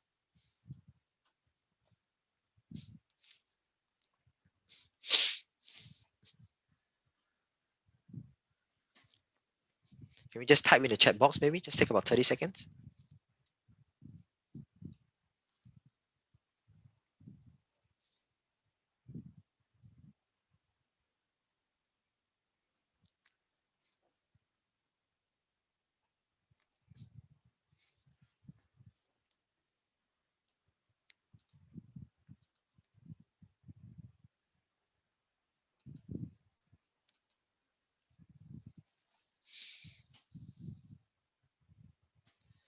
Just anything, man. I think if there's any one word, one phrase, just to take away so far, like one thing that you learned from today's session. If there's nothing, I'll be quite worried actually. Yeah. Spending my time talking so much, but no one took away anything, that'll be quite worrying actually.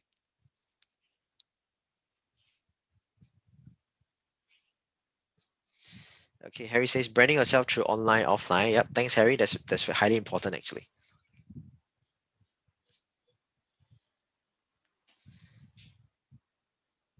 Anyone else? Come, just keep your answers coming. Like I said, there's no right or wrong, right? It's really about what I took away, so all of us can learn and recap, from today's session itself.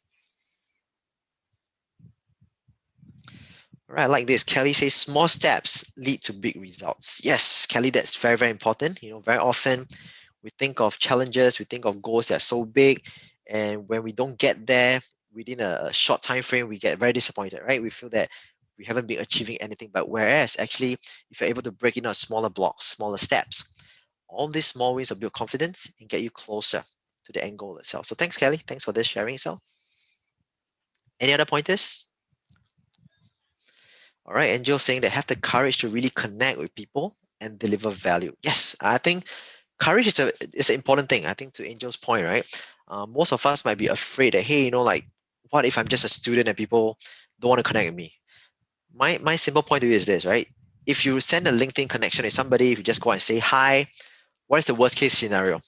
You get ignored, right? And that's about it. There's nothing else beyond that, right? As compared to maybe a senior person where he or she may lose the job, may lose lose face or whatever it is. You have very minimal risk.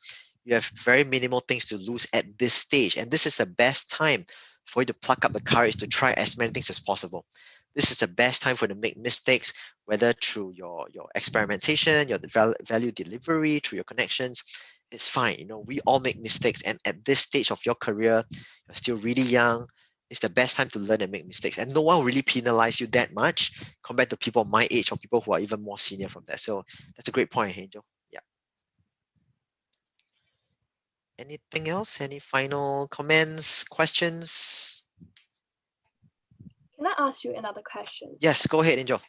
Entrepreneurial journey. I know that you have like 2 company, which is very impressive. And I know because according to the statistic, like almost 99% startup fails. Yep. And I want to know at what point do you feel like, okay, I'm ready for like the challenge or I'm ready to go for it? Because a lot of people, including me, struggles to maybe we have like some ideas, but we don't know whether it's the right time or upon graduation, whether we should go to have like a startup or just work in some big companies to like accumulate more experience, etc. Although I know it's like a case-to-case basis, but I do want to have your views on it. Okay, I think it's a good question actually. So thanks, Angel, for the question. I'll say that there is no 100% perfect moment, right, where you're 100% ready. Typically, when you're 100% ready, the opportunity usually passed by already, I would say, right? So typically, as an entrepreneur, how we see is that are you pretty much there? It's never 100%, but pretty much there, that you feel that you have at least a foundation to get things started, right? So for example, I started my HR employer branding consultancy firm about 3.5 years ago. What gave me the confidence was that I felt that I did enough rotation, right, within the HR space to at least have a sense of what HR is all about. That's one. Second thing is that I realized that I have a good amount of support network around me that if I'm inexperienced in certain things, I could tap on their knowledge, I could tap on their support to get things done. So that was when I knew kind of I was ready, even though most people, right? In fact, back then when I started my consultancy firm, I was 30 back then. Most people said, hey, Sam, you're crazy, right? At 30, typically consultants are in their 40s or 50s where they have a lot of gray hair, they look a lot older than you do. You're crazy and no one's going to engage you, right? So what gave me the confidence, like I said, was because I felt I had certain foundational bit that I was confident that could scale up, right? And that's why I decided to try it out. So like I said, there's no perfect moment, right? What's important is that you need to know first and foremost, what is it that I want? Right? And which is the most suitable vehicle that gets me there? Okay, let me explain this a little bit. A lot of people get excited about entrepreneurship and startup because it's positioned as the cool thing to do in today's day and age, right? If I'm in a startup and stuff like that, wow, I'm so cool. I wear shirt and jeans as compared to a government service where I need to wear tie, I need to follow protocols and stuff like that. But my point is that you need to first and foremost know what you want and what is your comfortable style in that sense, right? Because to me, the different tracks, entrepreneurship, government service, NGOs, corporate itself, is really just a mere vehicle to get you where you want to go eventually, right? So if you're someone who has a lot of big ideas, you need a lot of freedom, you're willing to take big risk, for example, right? Perhaps startup is a great place for you, okay? And if you're, for example, someone who's more structured, you need top-down orders, you're comfortable, doing public service, for instance, perhaps government service is the place for you, right? So you need to understand which is the vehicle that's more suitable for you. And to really, to your point in terms of Angel's point in terms of when are you ready? I think it's about when you feel that you have the foundational piece to get there, right? To get started at least, right? Then that's where you're probably ready, I would say, right? And of course, you need to know first and foremost from entrepreneurship point of view, it's a demand and supply thing, right? While you have the passion, the big dream, the big idea, it's also important to do your homework once again to understand from the market, is the market ready for something like that? Is there a demand for something like that? Because a lot of people, when they start a startup, is based on a passion that, oh, I believe in this and that, but are they solving a problem? Because for a startup to sustain, what I learned along the journey as well is that, passion is important. It keeps you going in tough times in particular. But for a startup, a business to sustain over time, which is why, like I said, over 95% of it, don't work out after 3 to 5 years. It's because they don't focus on the business bit. They only focus on the passion bit, which is what you often hear on social media, right? Follow your passion. But the other part of the equation is really about the business bit. Do you have a solid business model behind it? Do you have a sustainable model that can actually sustain your passion to make sure that it grows financially so that you can constantly do what you believe and what you love? So all these are things that you want to think about when you enter the startup space, or you think about starting up. The foundational skills, the foundational support network, the value you can deliver, whether the market is ready, right? It may not be 100% ready, but is there a need? And if there's a need, are they willing to pay for it? And is this sustainable over time, right? All these are research work that you have to do before you're so-called ready to go out. So all this, right, when it comes to startup, you can do it as a side hustle, meaning while you have a full-time job, you can test the market, right? You don't have to sink 2 foot in straight away. Eventually, as a startup owner, a founder itself, you need to be 100% in it, because without 100% in it, it's never going to succeed, right? But it doesn't mean that you cannot start on a part-time or side hustle basis to test it out. It's always good to test it out first, because the risk is lower, and to get a good sense, it's part of your research process to understand whether or not this is the right thing for you. Maybe this is not the right timing yet, right? While you're ready, the market is not ready. Wait for a while, perhaps. And all this will give a good sense when is the so-called the good time, the perfect time of sort, right? To enter this next role itself. So hopefully that answers the question. Yeah. Thank you so much for your story. Welcome. Okay.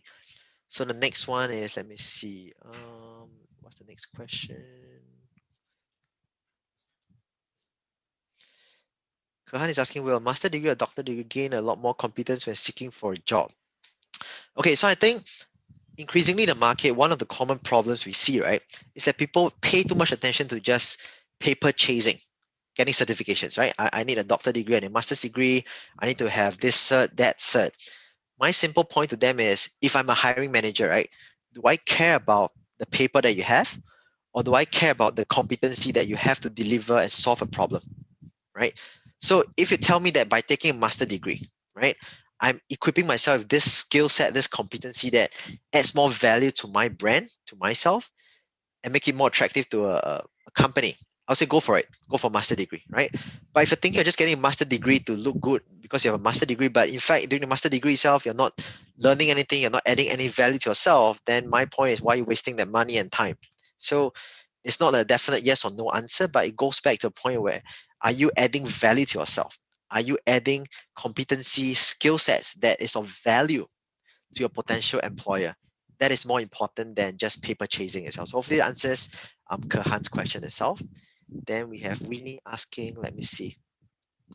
I think it generally comes down to how well we know about for both ourselves and what's needed out there. Sometimes maybe don't know that the unknown values we can provide. To some extent, true, yes. So I think first and foremost, it starts from understanding what your target audience needs, right?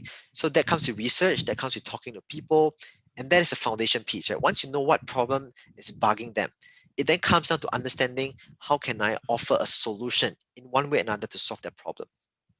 Very often at your young age, you probably don't know what you want, what kind of clear value you can deliver. Hence, my advice to you is to look for a mentor. Right? Mentorship is something that's been very big on in my career itself.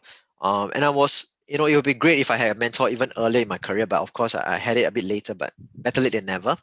So my advice to you is to look for a mentor that can help you, because a mentor has kind of been there, done that. He or she will know roughly what to look out for, and he or she will be able to help you unlock certain question marks that can then create value for you to think, okay, so this is what I can focus on and how can I add value to certain people. So we need, to your point, I would say look for a mentor, and that will help you a lot on your career journey itself. And definitely not just one mentor, because mentors have different expertise and different areas can add value to, right?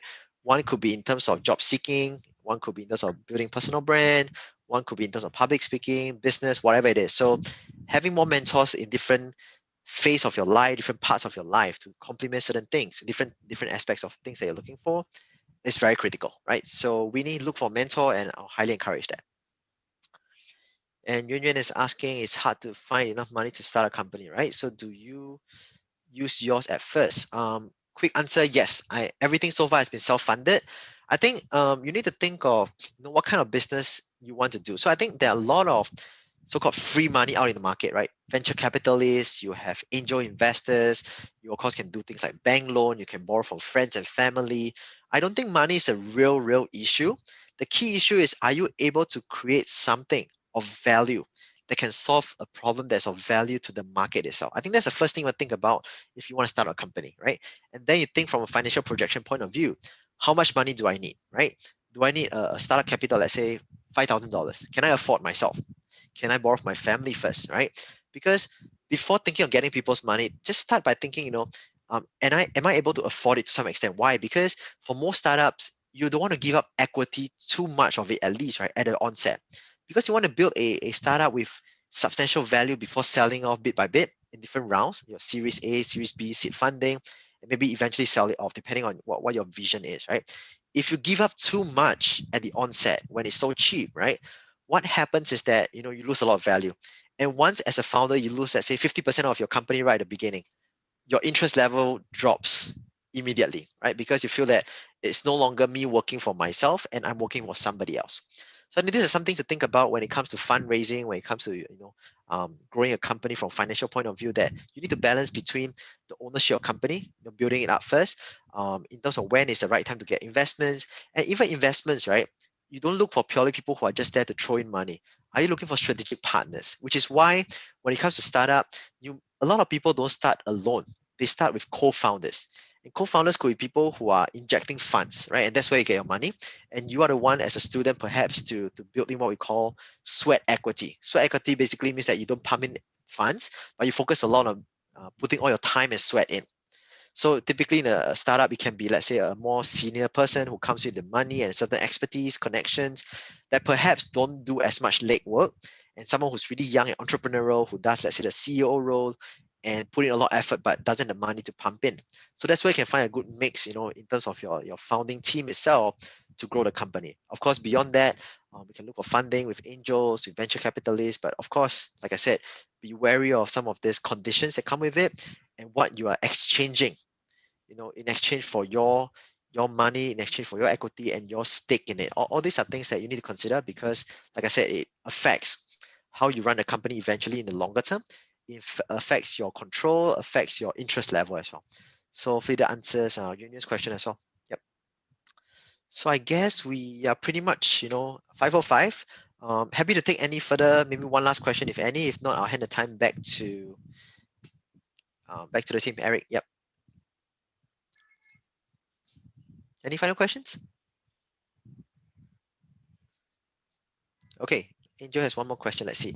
How can we students find a mentor apart from messaging people on LinkedIn?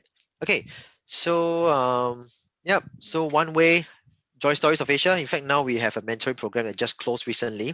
But beyond that, we are hoping to run more mentoring programs as well. There are also a lot of other mentoring programs out in the market. I also believe in your schools, right? Your schools will probably, your career office will probably also have some kind of connections to your alumni who could potentially be your mentor as well. So these are some ways to think of in terms of finding your mentors. And when it comes to mentors, to Angel's point, it doesn't have to be a formal mentor, right? A mentor can be someone who you just send a message once in a while to get some advice. It could be a formal relationship where it's a 3 months to 6 months or even beyond that. So mentor, think of it as a support network of people, right? Where you can constantly bounce off idea. It's like a sounding board.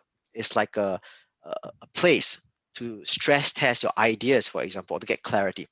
So there are many ways, many channels, online, offline, to look for mentors. And when it comes to looking for mentors, it's not just about, hey, can you be my mentor? But first and foremost, focus on building a relationship, right? Understand the person as an individual first. It goes beyond looking for someone who is the expert in the space, but does the person have the right value system that's aligned to you, right? Because while let's say, for example, Angel may be looking for an entrepreneurship mentor. Let's say she look for me, but our value system is so different. I believe in being unscrupulous, in just making use of people, but you believe in giving back, for example, right? So this is not the right value. That's not the right fit. So this is not a mentor that you want because ultimately it's misaligned.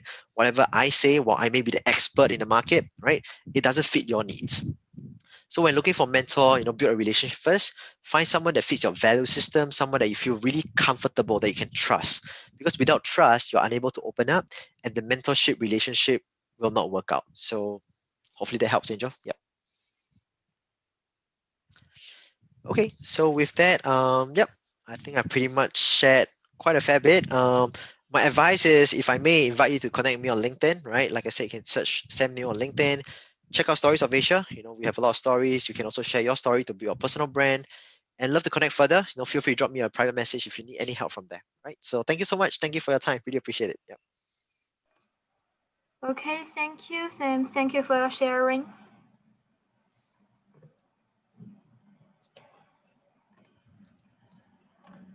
Okay. So Yeah. I'll log off now. Or, yeah. Yeah, Sam, you can apply now. Okay. Thank you. I'll see all of Thank you you. so All the much. best. Take care. Yes, Bye-bye. yes. Take care.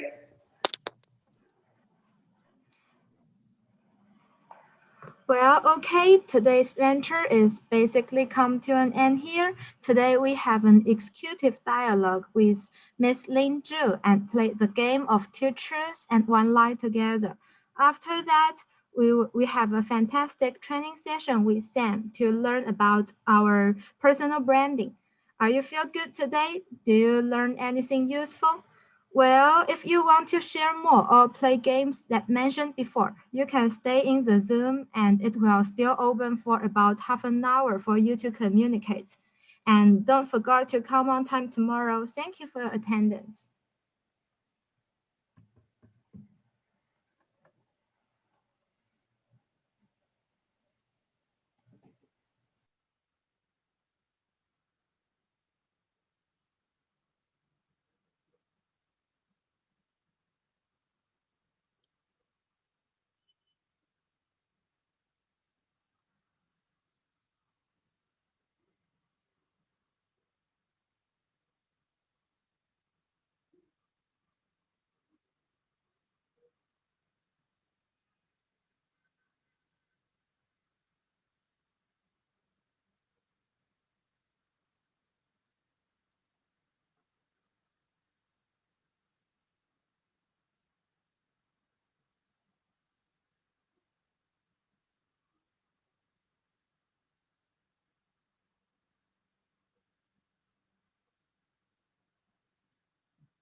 Anyone want to play Among Us? Queenie mentioned before. Yeah, because I've created a game and I've put down like the game code. So if you guys want to play, just like come on in and yeah. Sorry, may I ask where shall I enter the game? Oh, so the game, so basically you can just download it on like Play Store or yeah, it's just an app and you can just, and if it's iPhone, I think it's Apple Store, right? Yeah. I think you can also do it with like PC, but I'm not sure how to do it.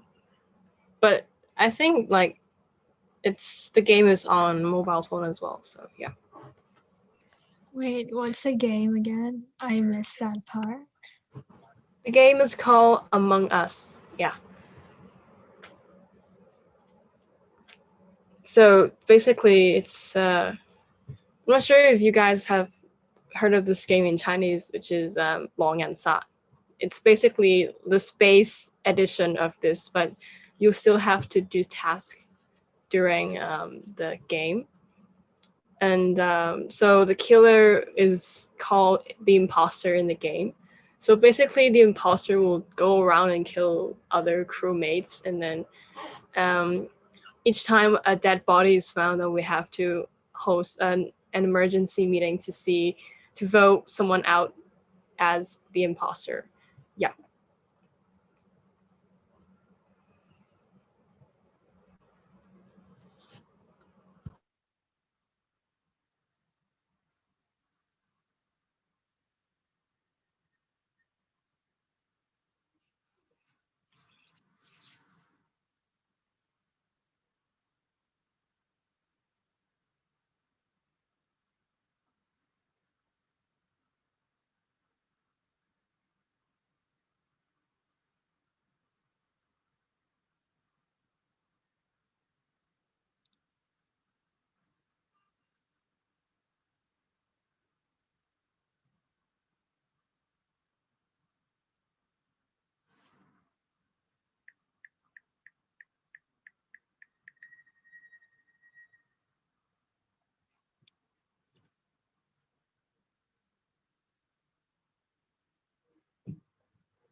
Is this game available in Android? Oh yeah, it's available on Android, of course. Yes.